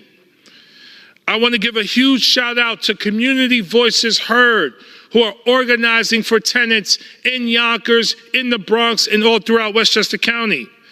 I want to give a huge shout out to Evelyn Santiago, who's organizing in White Plains tenants and throughout Westchester County. Shout out to Jeanette Garcia, who's working and organizing with United Yonkers for tenants' rights. As development goes up, we have to make sure rent remains truly affordable for the working class. And we should not be allowing the displacement or the gentrification of the most vulnerable in our communities. Huge shout out to West Hab. We've worked very closely with them to give them millions of dollars to build and sustain affordable housing for seniors and others in Yonkers and in places all over the county and the district. We need a Green New Deal for public housing. We have to rebuild our public housing stock. The federal government has disinvested in public housing for decades. And over the last 10 years, not a dime given to public housing. We need new public social housing in alignment with our climate goals. We also need to support Representative Omar's bill, the Housing for All Act, to invest $1 trillion over the next 10 years to make sure everyone has a home. And for those who are unhoused and may need supportive housing, we need to build that too. America used to be the country of big ideas, but we need to make sure we implement these big ideas for marginalized people and marginalized communities, because housing is a human right and the rent is too damn high. And we still have so many people in our country, millions, not just unemployed, but underemployed. Underemployed. Housing costs are through the roof. Food costs are through the roof. Utilities costs, ay Dios mío, through the roof. Can't afford childcare. We are creating a permanent underclass because we do not have a bold vision as a United States Congress. The only way our democracy is going to work for everyone is if we focus on equity. Step one in focus on equity is making sure everyone has a clean, dignified, respectful, clean energy home.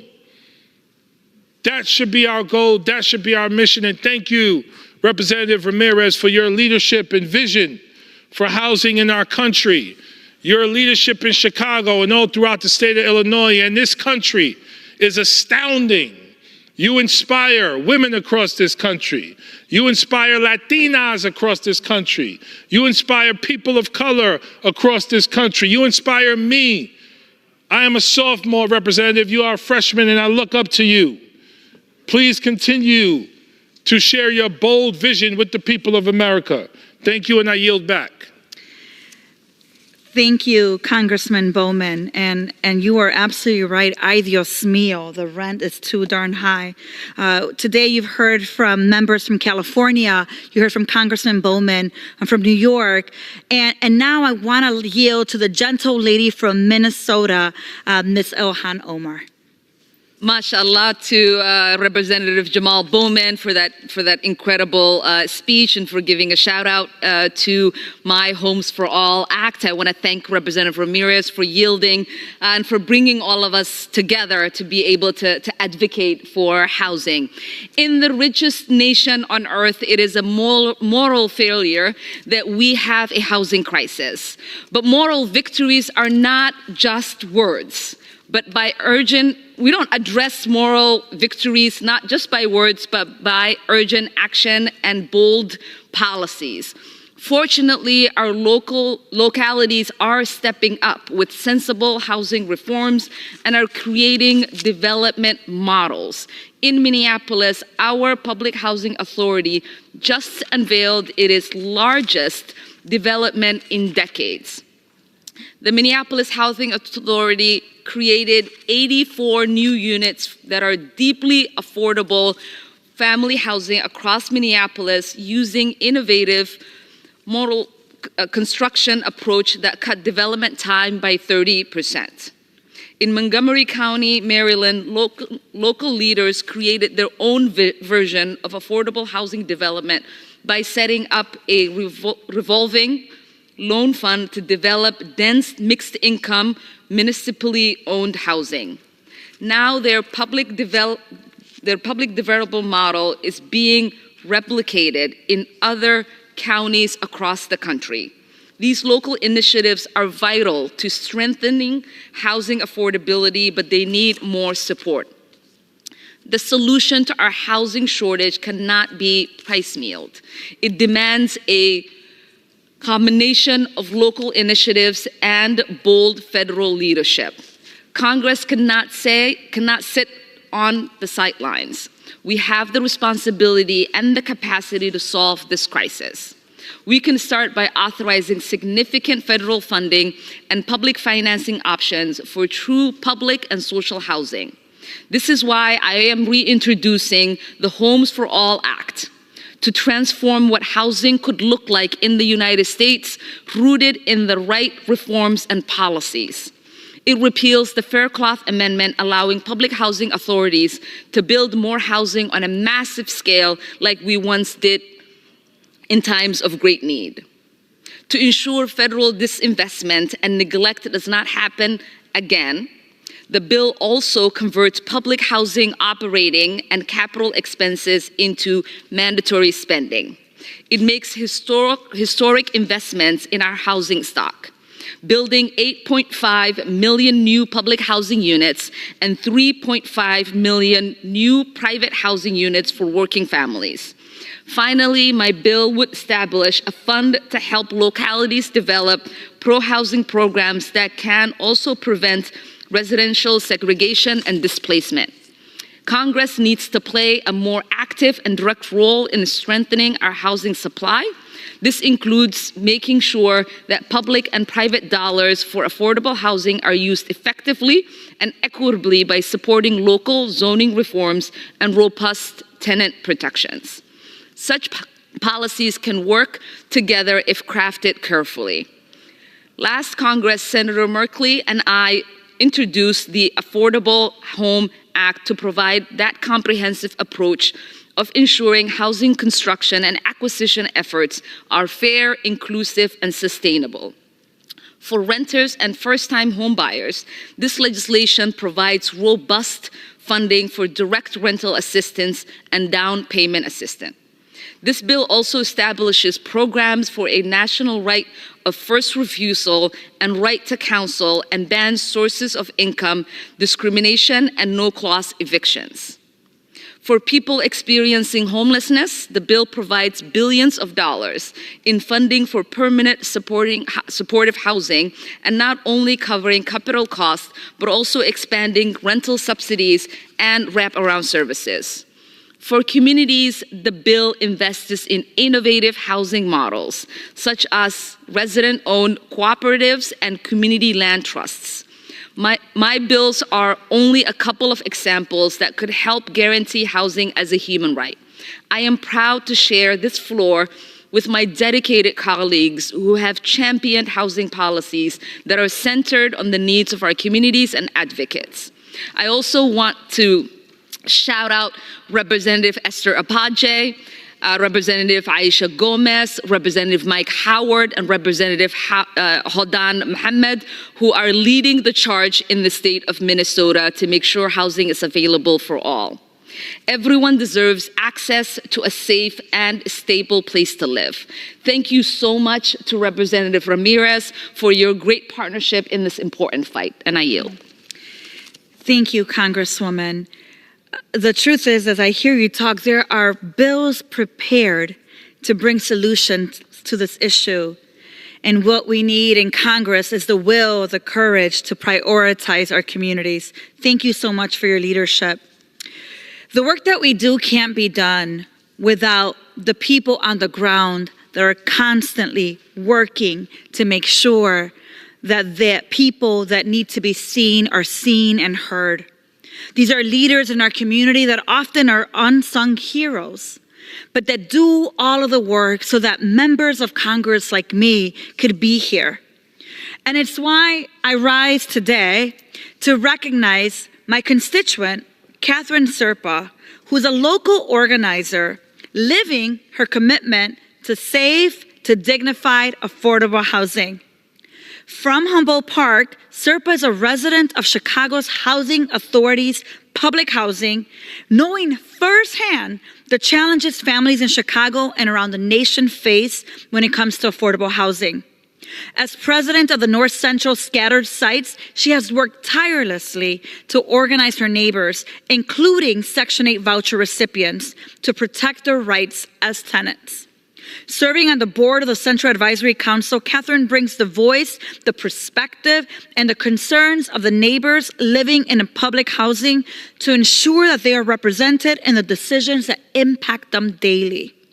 Her work has been central to ensuring public housing residents have clean, dignified, well-maintained homes, and a key voice in strengthening my legislation, the tenants' right to organize. On behalf of Illinois' 3rd Congressional District, it is my great honor to commend Catherine Serpa for her contributions to our community and her commitment to housing for all. Thank you, Catherine. Congratulations. And Mr. Speaker, I also rise today to commend my constituent, a leader, an inspiration, Jose Zayas, for his more than 5 decades of service and activism in our communities to realize housing as a human right. Jose's family migrated from Puerto Rico in the 1950s, and they moved into Lathrop Homes, a historic public housing development on the northwest side of the city. Jose made strong connections with his neighbors as he grew up, and he became a staunch defender of the community and a steward of the strong generational relationships built there. For years, progress to redevelop Lathrop Homes to provide hundreds more promised apartments has stalled. And while the fight has been long, Jose's leadership has been constant. He has been a committed advocate, testifying, marching, and calling for accountability. And as a Lathrop alumni leader, he has consistently held public officials accountable to do more to preserve and protect public affordable housing. On behalf of Illinois' 3rd Congressional District, it is my great honor to commend Jose Zayas for his leadership and commitment to fight for public and affordable housing for our communities. Jose, thank you. It is my honor to congratulate you with this congressional commendation. To continue to hear about the work that needs to be done around housing throughout the country and the ways that Congress can actually act, I'd like to now yield to the gentleman, my friend from California, Mr. Garcia. Thank you so much, Representative Ramirez. Mr. Speaker, our nation faces a severe housing crisis, and it's time for Congress to start working on real solutions for working families. Now, we know that we're facing a shortage of 3 million homes across the country. That's unacceptable. And the deficit has led to years of rising costs for every American. Housing is a human right, but today there are millions of people with no access to a safe home, no access to a stable home, and this is happening in cities and towns across America. And we know that millions more are at risk. In 2020, almost half of American renters were forced to spend more than 30% of their income just on housing. And 23% were forced to spend more than half their income on rent. We just know that rent is too damn high. Now, this is unacceptable, and it's the single biggest driver of our country's homelessness crisis. In places like LA County that I represent, and in communities across America, rents are going up and housing stock is becoming more and more difficult. And we know that working families and middle-class families have less and less access to not just buying a home, but even renting a home that they can afford. We know that our most vulnerable constituents are facing the most severe consequences of this crisis, and it impacts especially Black and brown and low-income communities across America. We also know this is a crisis for seniors, for people on a fixed income who can't keep up with skyrocketing housing costs. And it's impacting young people who are entering the job market and starting families, but realizing, sadly, that they'll never be able to afford a home. Now, for the past 70 years, being able to buy a home and build wealth has been the gateway to the middle class for millions of families. It's made the American dream possible for so many generations, but now we're allowing that American dream to crumble. The shortage of affordable housing is estimated to cost us approximately $2 trillion a year due to lower wages and productivity.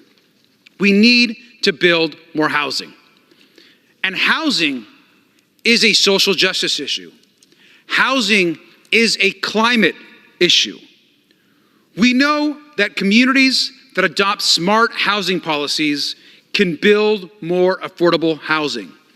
And not only does our federal government need to invest in more housing, in more vouchers, in more affordability, and focus on more not just local but national tenant protections, we also need to take a smart approach to growth. That's why last year I also introduced the People Over Parking Act to eliminate minimum parking requirements near high-quality public transit. Now, for those that don't know, parking minimums force property owners to create a certain number of spaces regardless of the needs of the people who live in those homes. In fact, parking minimums are oftentimes the single largest driver of housing costs across America, leading to less and less affordable housing. And additionally, many of these spaces go unused, even as the financial costs are passed on to renters and tenants, even folks that may not even own a car. We need to reduce parking minimums. We need to increase density across the country. We need to look at our zoning to ensure that we can spur more multifamily units and developments across neighborhoods and across communities in this country. And we must expand the low-income housing tax credit. We invest in housing that's affordable and accessible, and that's what the low-income housing tax credit can do. Let's pass common sense policies. Let's protect renters and tenants. Let's ensure that neighborhoods are for everyone and that folks have access to the middle class. Housing is a human right. Thank you, and I yield back. Thank you, Congressman Garcia. And you are absolutely right. The rent is too damn high. With skyrocketing inflation, increasing rents, tenants, like you said, are often finding themselves in a vicious cycle of being rent burdened and vulnerable to unfair housing prices. And while the Fair Housing Act and other non-discrimination work is critically important, we know most incidents of housing discrimination go undetected or they go unreported. Marginalized communities, especially non-native English speakers, new arrivals, immigrants, Black and brown people, can be afraid to speak out against unfair or discriminatory housing policies because they fear retaliation. And that is why the protection of tenant unions and tenant organizing rights are critical. Every tenant should be able to use their voice to address the concerns they have regarding their housing situation. And it's why I was proud to lead my friends and colleagues, Rep. Rashida Tlaib, Rep. Ayanna Pressley, Rep. Jimmy Gomez, Rep. Greg Casar, in the introduction of the Tenants' Right to Organize Act, a historic measure that protects and expands the community power, changing the landscape of housing for everyone. So what will it do? It protects the organizing rights of tenants with housing vouchers and tenants living in low-income housing tax credits, and it expands protections to mixed-status families and those who may not be eligible for tenants-based rental assistance. All tenants must have the right to organize, and protecting and strengthening tenant organizing and protecting tenants' union is just another way that we help people stay housed. I want to also give a shout out to Representative Norma Hernandez in the state legislature in Illinois, who has an identical bill in the state house to begin doing this work specifically in Illinois. Rep. Norma Hernandez, we are so grateful for your work. And the truth is that in parts of my district, gentrification is a dire threat to housing as a human right. It drives up housing costs, it displaces family, it destroys webs of relationships and communities' history. And that's why I'm so inspired of the work of Palenque LSNA, a predominantly Latinx community-based organization in Illinois 3. Palenque's youth and mother leaders have fought to resist displacement and address gentrification by expanding community control of local land use and zoning. In much the same way that we protect renters and homeowners' right at the federal level, I encourage us to be inspired by the work of the organizations like Palenque to encourage the models of the future that help us think beyond the status quo, community control, community land ownership, and collective financial models, because I know that those are the ways of the future. And as we think about our future, we have to reckon with the consequences of climate change on our collective housing stability. For instance, in my district, polar vortexes are more frequent and lower average temperatures that require more heat, which increase household energy consumption and associated expenses. And even if we stabilize rents and we make housing more affordable, we also have to address how climate change and climate inaction puts us all at risk. It is why we have to realize bold policy action and investments to secure the future of our public housing, prioritize climate and racial justice, and boost our economy and labor force. And it is why I'm proud to stand with Representative Ocasio-Cortez and Senator Sanders in introducing the Green New Deal for public housing, a bold solution to confront unprecedented challenges. The sweeping legislation aims to retrofit, rehabilitate, expand, and decarbonize the entire nation's public housing stock through an estimated $162 to $234 billion investment over the next 10 years. And while we must consider how we future-proof all our housing against climate uncertainty, we have to pay particular attention to ensure that the 1.6 million people who live in our nation's public housing are protected. Because you see, working families continue to invest in our communities. They work, shop, eat, worship, learn, and play in our neighborhood towns.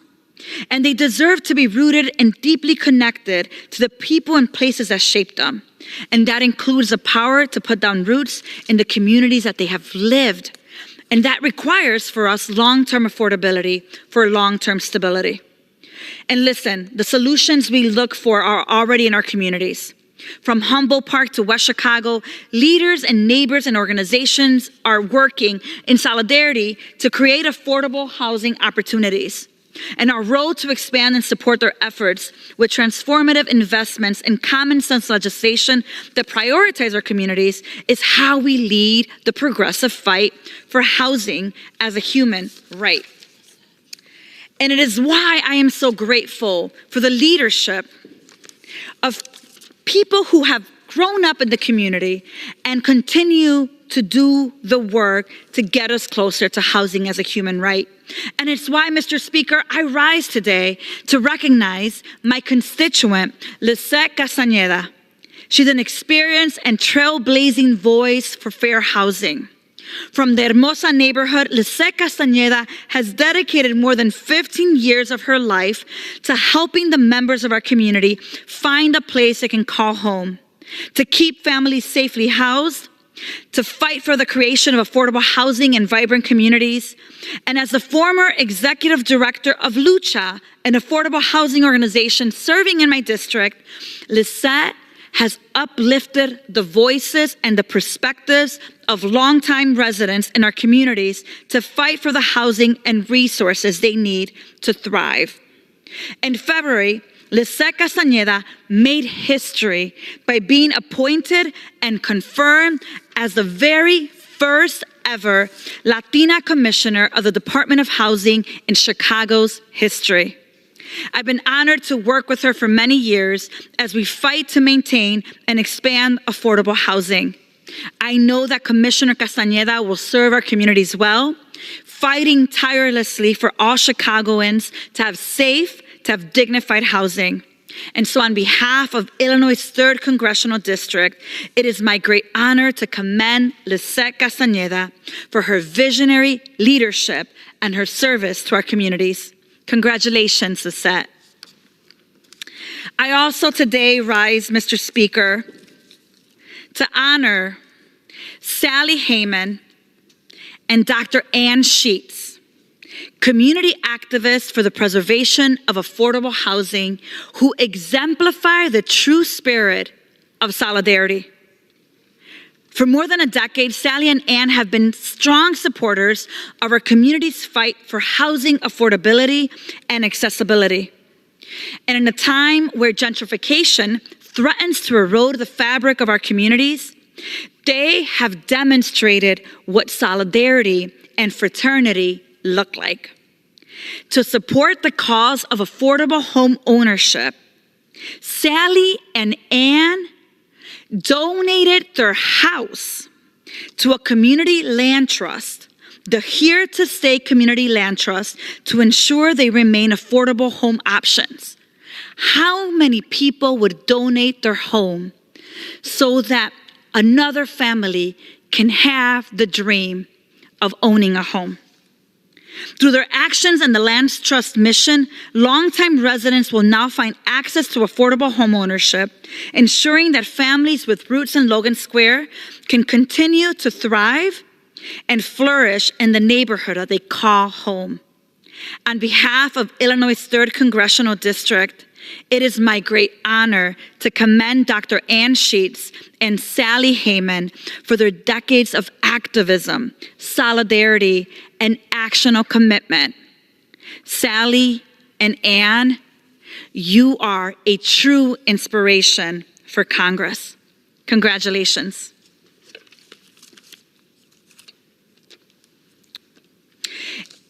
I've talked a lot today about the importance of addressing homelessness, not criminalizing people experiencing homelessness. We've talked about the importance of rental housing, creating it, and legislation that actually creates a solution. We certainly know that there's so much work to be done around home ownership. And this Congress has the ability, this Congress here, to actually make it possible for people to be able to have housing as a human right. Mr. Speaker, I thank my colleagues who have joined me tonight, the Progressive Caucus Special Order Hour, as we've talked about the progressive fight for housing as a human right. And tonight we've heard from courageous leaders about the work that they're doing. You heard about people in my district, leaders, inspiring leaders who are literally giving their life so that others can have housing as a human right. There is power in being rooted, and when we are rooted in ways that nurture safety, dignity, security, love, and joy, well, Mr. Speaker, we bloom. Our community blooms. Our neighborhoods bloom. This Fair Housing Month, I call us to reaffirm our commitment to homeownership as an accessible American dream, to housing for all, as a just social security, and to housing as a human right, regardless of race and gender. But before we wrap up, Mr. Speaker, I do want to take a moment to talk about a situation that is weighing very heavily in my heart. You see, for over 2 years, Ukrainians, their way of living and democracy have been under attack by a dictator, a warmonger, and an extremist. And while this country promised to stand by them, we have failed to deliver the aid they desperately need to protect their homes, to care for their wounded and sick, and to recover from Putin's attacks. To my Ukrainian constituents, whose families and hearts are still in Ukraine, know that I stand ready to vote in favor of stand-alone legislation that provides assistance and humanitarian aid to Ukrainians. I call on my colleagues to bring Ukrainian aid to the floor without conditioning support on the well-being of asylum seekers or the lives in Palestine or any other position pill. We have to support Ukrainian families without a delay, and we can do that today. As I wrap up, Mr. Speaker, I realize that today is a special day. That coming to Congress, and sometimes we have extended sessions, it means that we may be missing important days back at home. Well, today, April 17th, is a very important day for the love of my life. Today is the birthday of Boris Noel Hernandez, my better half. And in this Congress floor, I want to wish him a very happy birthday. I also want to thank the staff who worked so diligently to make sure that we can do this work, that we can move legislation. And I want to give a special thank you to Catherine Bray, who is working with me today, and to the leaders across the country, to the people that are just a moment from homelessness. Know that while I am here and while the Congressional Progressive Caucus stands, we will fight like hell every single day until housing becomes a human right in this Congress, in this state, in this country. And with that, Mr. Speaker, I yield back. Under the Speaker's announced policy of January 9th, 2023, the Chair recognizes the gentleman from Arizona, Mr. Schweikert, for 30 minutes. Thank you, Mr. Speaker Pro Tem. All right, we have a half an hour. We have a number of different things to make it through. As we know, our running sarcasm is we all work in a math-free zone where we use feelings to make public policy, and then we wonder what the hell's going on when we actually have to deal with the honesty of the math. So let's actually do a little bit of fun with honesty of the math. A couple days ago was tax day. Did you know when you paid your taxes, 39 cents out of every dollar you sent in went just to interest? 39 cents of every dollar you sent in as an individual taxpayer. That's the billionaire, that's down to the working stiff that actually had income tax. You paid 39 cents of your tax dollar just to interest. And the point, once again, we're going to go through is understanding how fragile we've made part of the American economy because of the scale of the debt. Remember, every 110, 115 days, we're clicking off another $1 trillion of borrowing. So, yay for that. So we also did another benchmark. Yesterday, we had $100,000 a second we were borrowing. Congratulations once again. It's the third time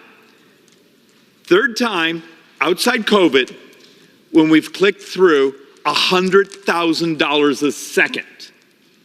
And the reason I break it down to a second is how many people can visualize $1 trillion? It's hard to visualize 12 zeros. So let's actually sort of walk through this. As we're clicking off $100,000 a second, that basically means gross borrowing.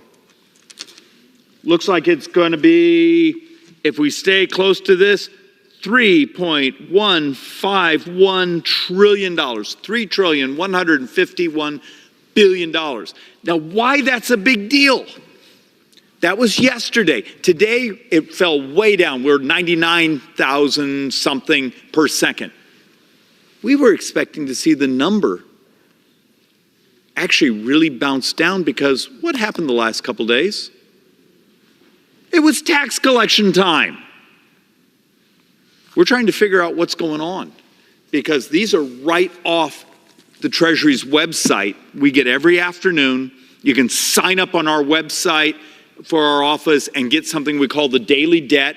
We'll text it to you. We break it down both in gross. Gross is all borrowing. Because remember, we borrow from the Social Security Trust Fund. We borrow from the Transportation Trust Fund. We borrow from all those. We do pay interest, and we've got to pay it back. And then there's what they call net borrowing. That's where we go to public bonds. And as you saw, yesterday, we had a bond auction that wasn't great at the interest rates we paid. And even if you do the public borrowing, we're crossing over 2.8 trillion this year. Okay, so let's process this for one moment because I feel like I can't find a way to get this through people's heads.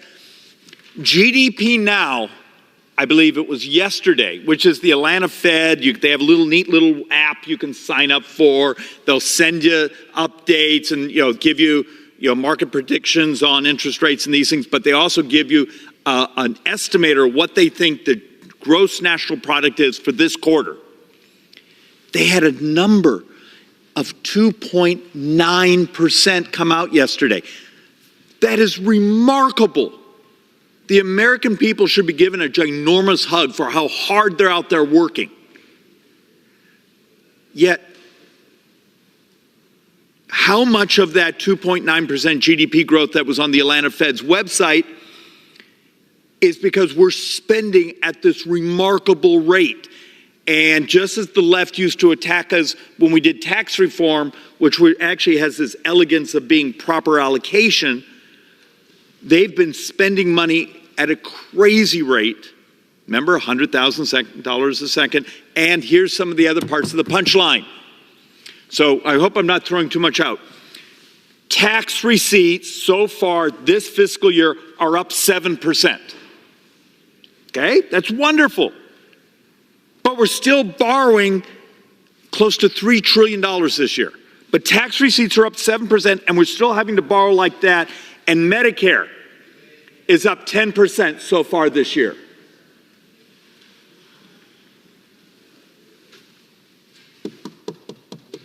Anyone see a problem? And part of the point we got to walk through is how much is on autopilot, and we as policymakers, because we're terrified to go home and tell the truth, or let's be honest. Let's be honest. A lot of our voters, we haven't told them the truth for so long. How do you get in front of them and say, it's not foreign aid, it's not waste and fraud, you can't tax your way out of this? So I've shown this chart a number of times. Mr. Speaker Pro Tem, the House isn't in order.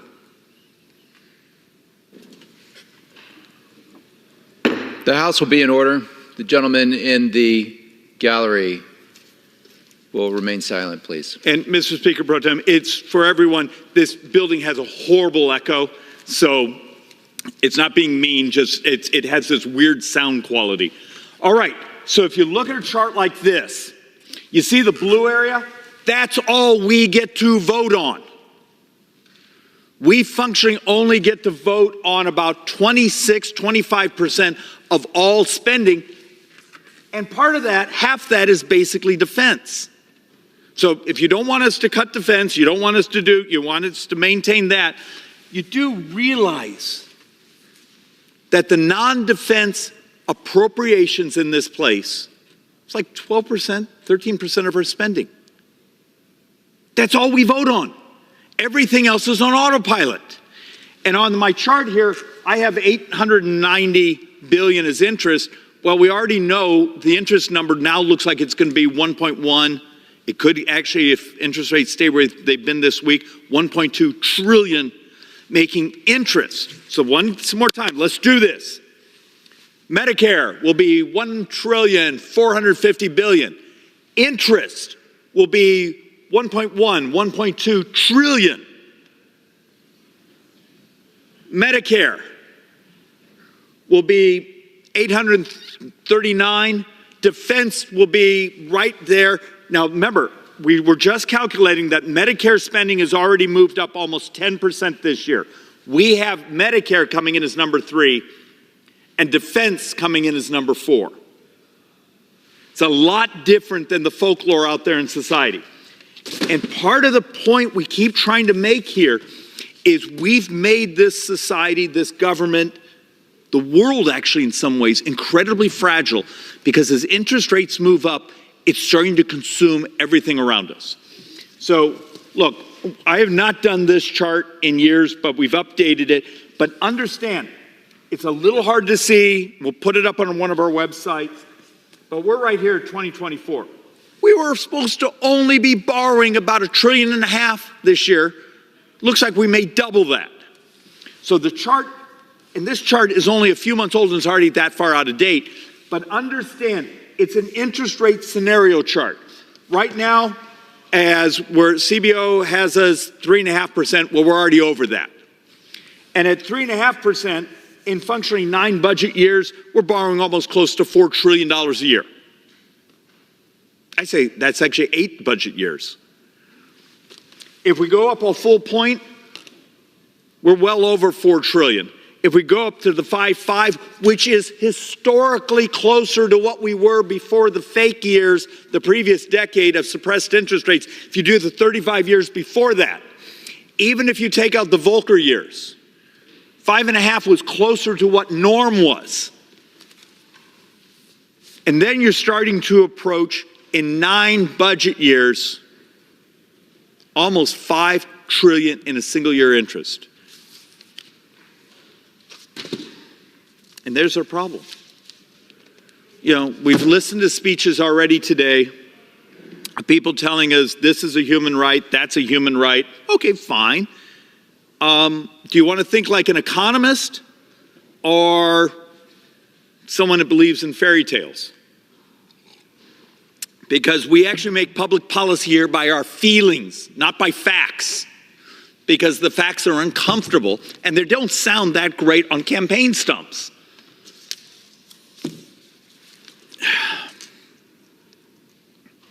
And I actually originally intended to come here, Mr. Speaker, and just do some basic economics charts and then do some optimism of solutions. But let's run through these charts, and then we'll actually talk about the reality that there is hope. There is a way to deal with this. It just would require thinking. And we're so busy having the drama of, are we going to remove another speaker? Are we going to knife each other over some foreign aid? And understand, I know some people passionately care about Israel, Ukraine, Taiwan. Add up the total amount of money, remove the money, it functionally comes back to the United States, and you're talking like 3-4 days of borrowing. I mean, people have no sense of the scale.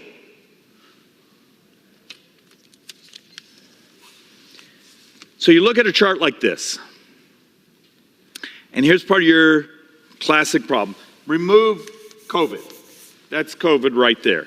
And just look at the basic chart, and all we're trying to say is historically, next year, a bunch of TCJA, which was the tax reform, expires. Your tax rates go up next year.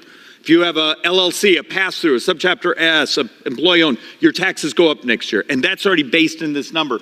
We still functionally get a little less than 18% of the size of the economy in taxes. But we're basically the blue line going up that you got to understand. And I know it's a 30-year chart and no one wants to think about something 30-year chart, but this is the crisis.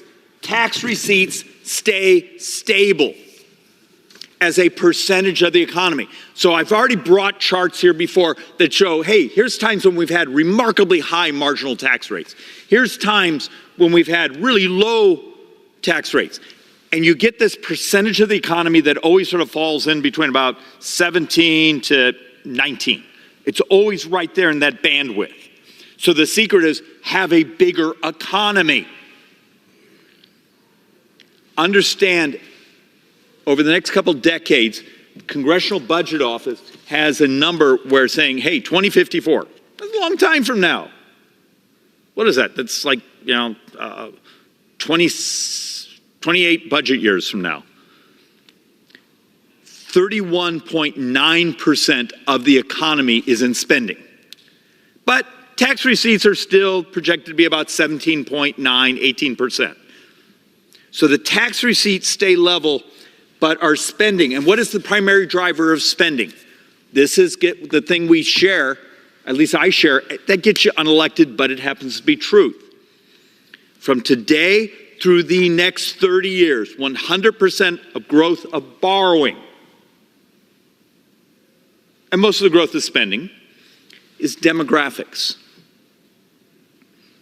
We got old. The fact of the matter is, when I was a kid, $5 to $6 was spent for those under 18 for every $1 for a senior. Today, that is reversed. Today, we spend about $5 for a senior for every dollar we spend for those under 18. It's demographics. There's different population dynamics. But those numbers and then the healthcare costs. Because if Medicare is going up just 10% so far this fiscal year, you got to see what the numbers look like over the next decade, particularly as baby boomers, what is it, close to 70-some million of us. So if you had a revolution in changing the cost of healthcare, which we've written about and actually designed ways to do it, but you couldn't get a hearing around here because there's too many damn lobbyists running up and down the hallways saying, that'll affect our business model, or that will affect the bureaucracy that's here. The bureaucracies, you understand, have their own lobbyists here. Math will win, but this place will still curl up in a fetal position of fantasy. And one more time, it keeps ticking away from us.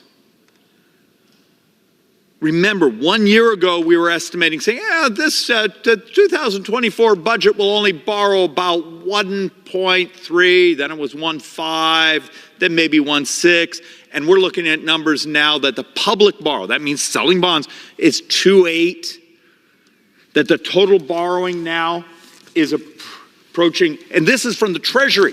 This isn't from my joint economic economist or Schweikert's brain. This is from the Treasury's own numbers. They're at now $1.2 $143.6 billion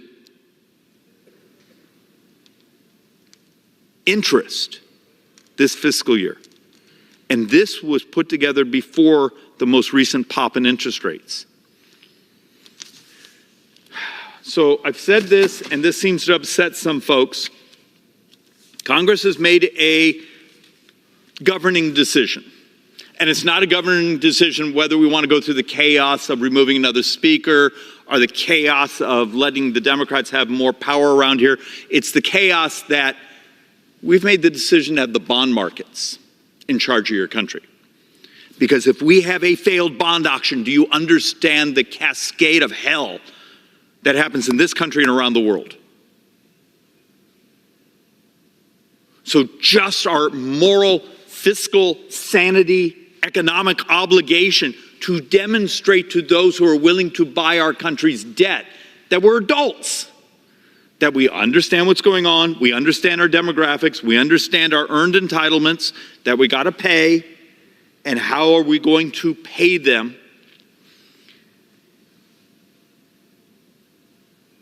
When functionally, the taxes you just paid, 39 cents out of every dollar you paid went just to cover the interest. And it will be worse next year. So you live in a country where we've made the decision, let's put the bond market in charge of your country because we're too much of a wimps to tell the truth. And for those who are going to say, well, Schweikert, if you would just vote against this or that, and they don't understand those are rounding errors.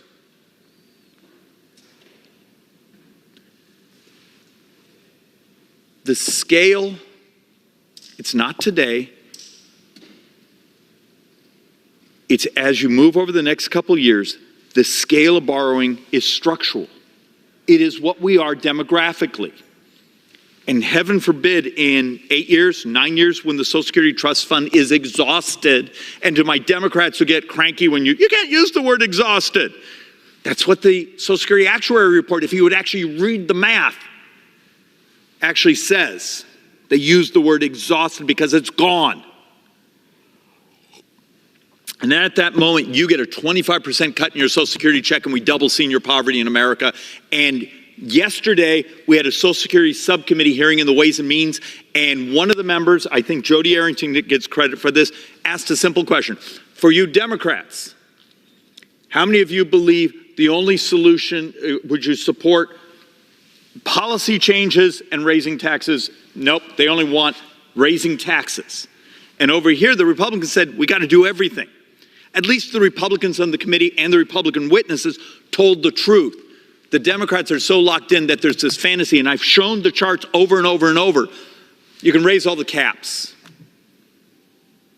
And if you give no benefits, raise the caps, so you've now turned Social Security functionally into everything that FDR swore it would never be. It's functionally a wealth transfer system.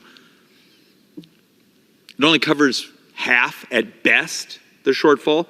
So when you hear people say, well, we have a solution, we're going to fix it through tax hikes.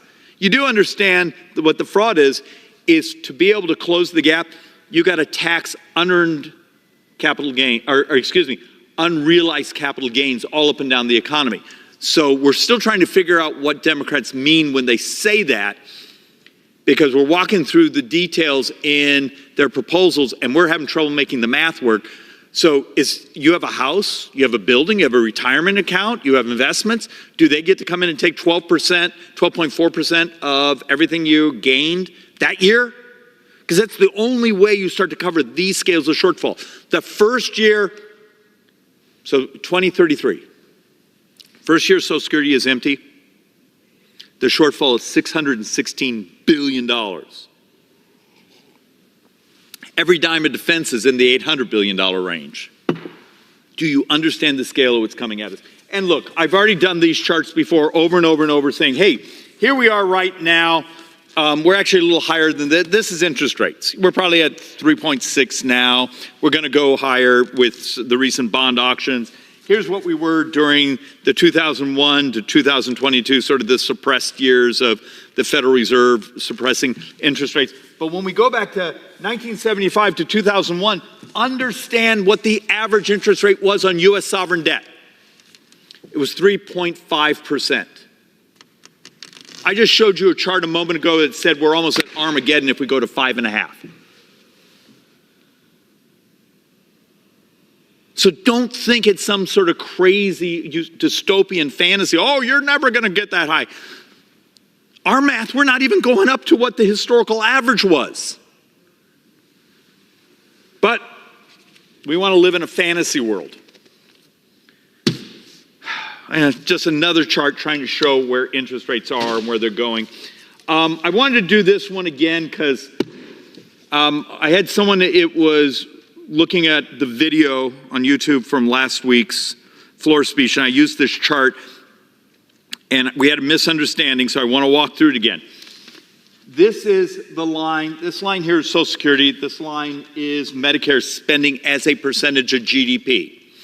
Understand, one of the key differences in Medicare is there's a trust fund, but it only covers maybe 30-40%. It's the hospital portion. The rest comes out of the general fund. Social Security, even when the trust fund is exhausted, 75%, and then it falls to 70 and a little bit less, of that comes from your taxes. Right now, for every dollar you pay in, they basically take that, they put it out the door, and then they reach over and cash in a little bit of the special trust bonds, T-bills, treasury bills they have to pay out, and that's what's exhausting the trust fund. So when you see this, this is just spending, not borrowing, spending according to GDP. But what's fascinating is sometime in the next decade, you actually have Medicare taking more of the total economy than Social Security. But the thing that I was surprised no one noticed, if Medicare is at functioning in the 30-year window, gets as high as 6.9% of the entire economy, and then Social Security is another 5.9% of the economy, and that's just the two earned retirement programs. So you start to think about that, is if that's consuming that much of the entire economy, how do you pay for the rest of government? How do you pay for military? How do you pay for anything else?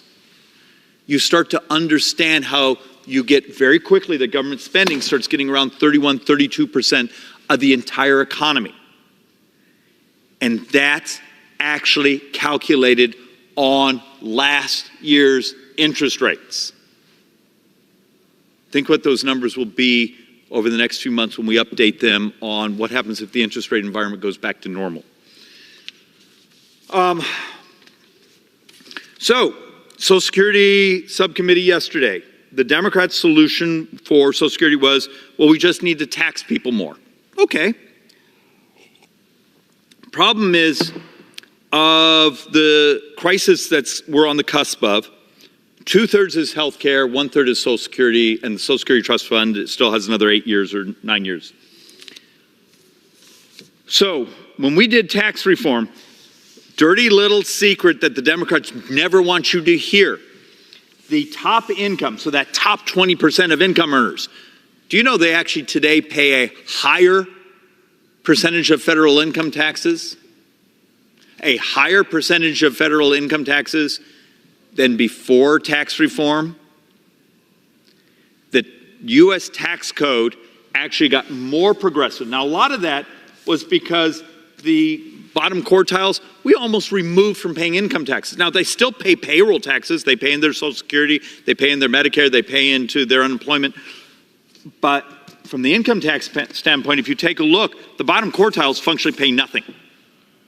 Top 20% today pays 71% of all taxes. Mr. Speaker Pro Tem, how many minutes do I have left? Thank you, Speaker Pro Tem. So I'll do more of this in a future speech. I want to go through these fairly quickly because I want to end on something that's a little more optimistic than some of these more dystopian numbers. This is Social Security faces a $39 trillion shortfall over the next 30 years.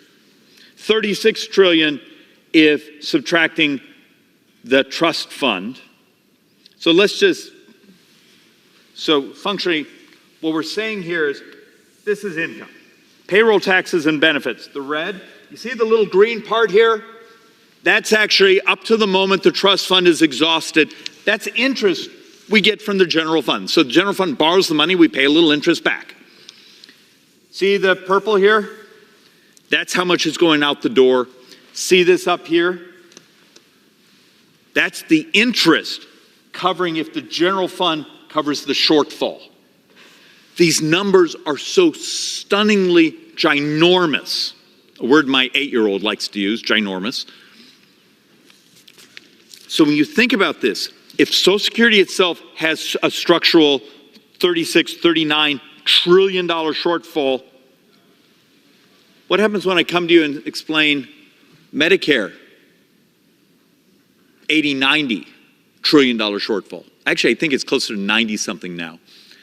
And that's 100% when you add in the interest, 100% of all the debt from today through the next 30 years.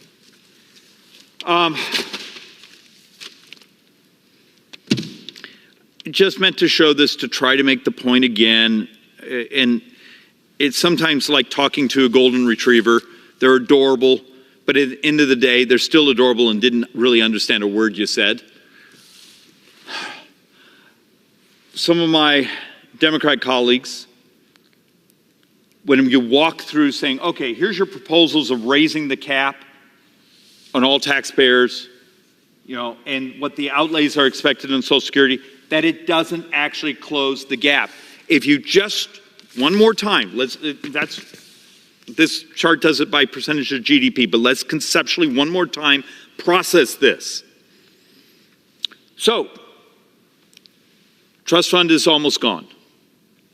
You basically say everyone now pays 12.4%. You pay 12.4, that's your Social Security tax.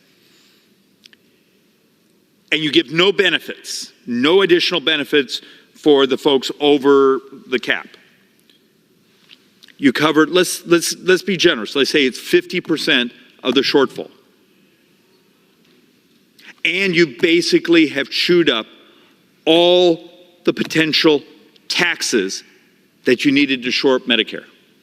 And there becomes the math problem, is you will almost never see someone from the left who will, to be honest, saying, well, to save Medicare and Social Security and a couple of these other programs they care about, here's the scale. You'll even saw the president stand behind that microphone here at the State of the Union, and did you notice he only talked about the Medicare taxes, and that didn't solve the problem. It just shored up part of the trust fund for a little bit. Still, the vast majority of spending comes out of the general fund.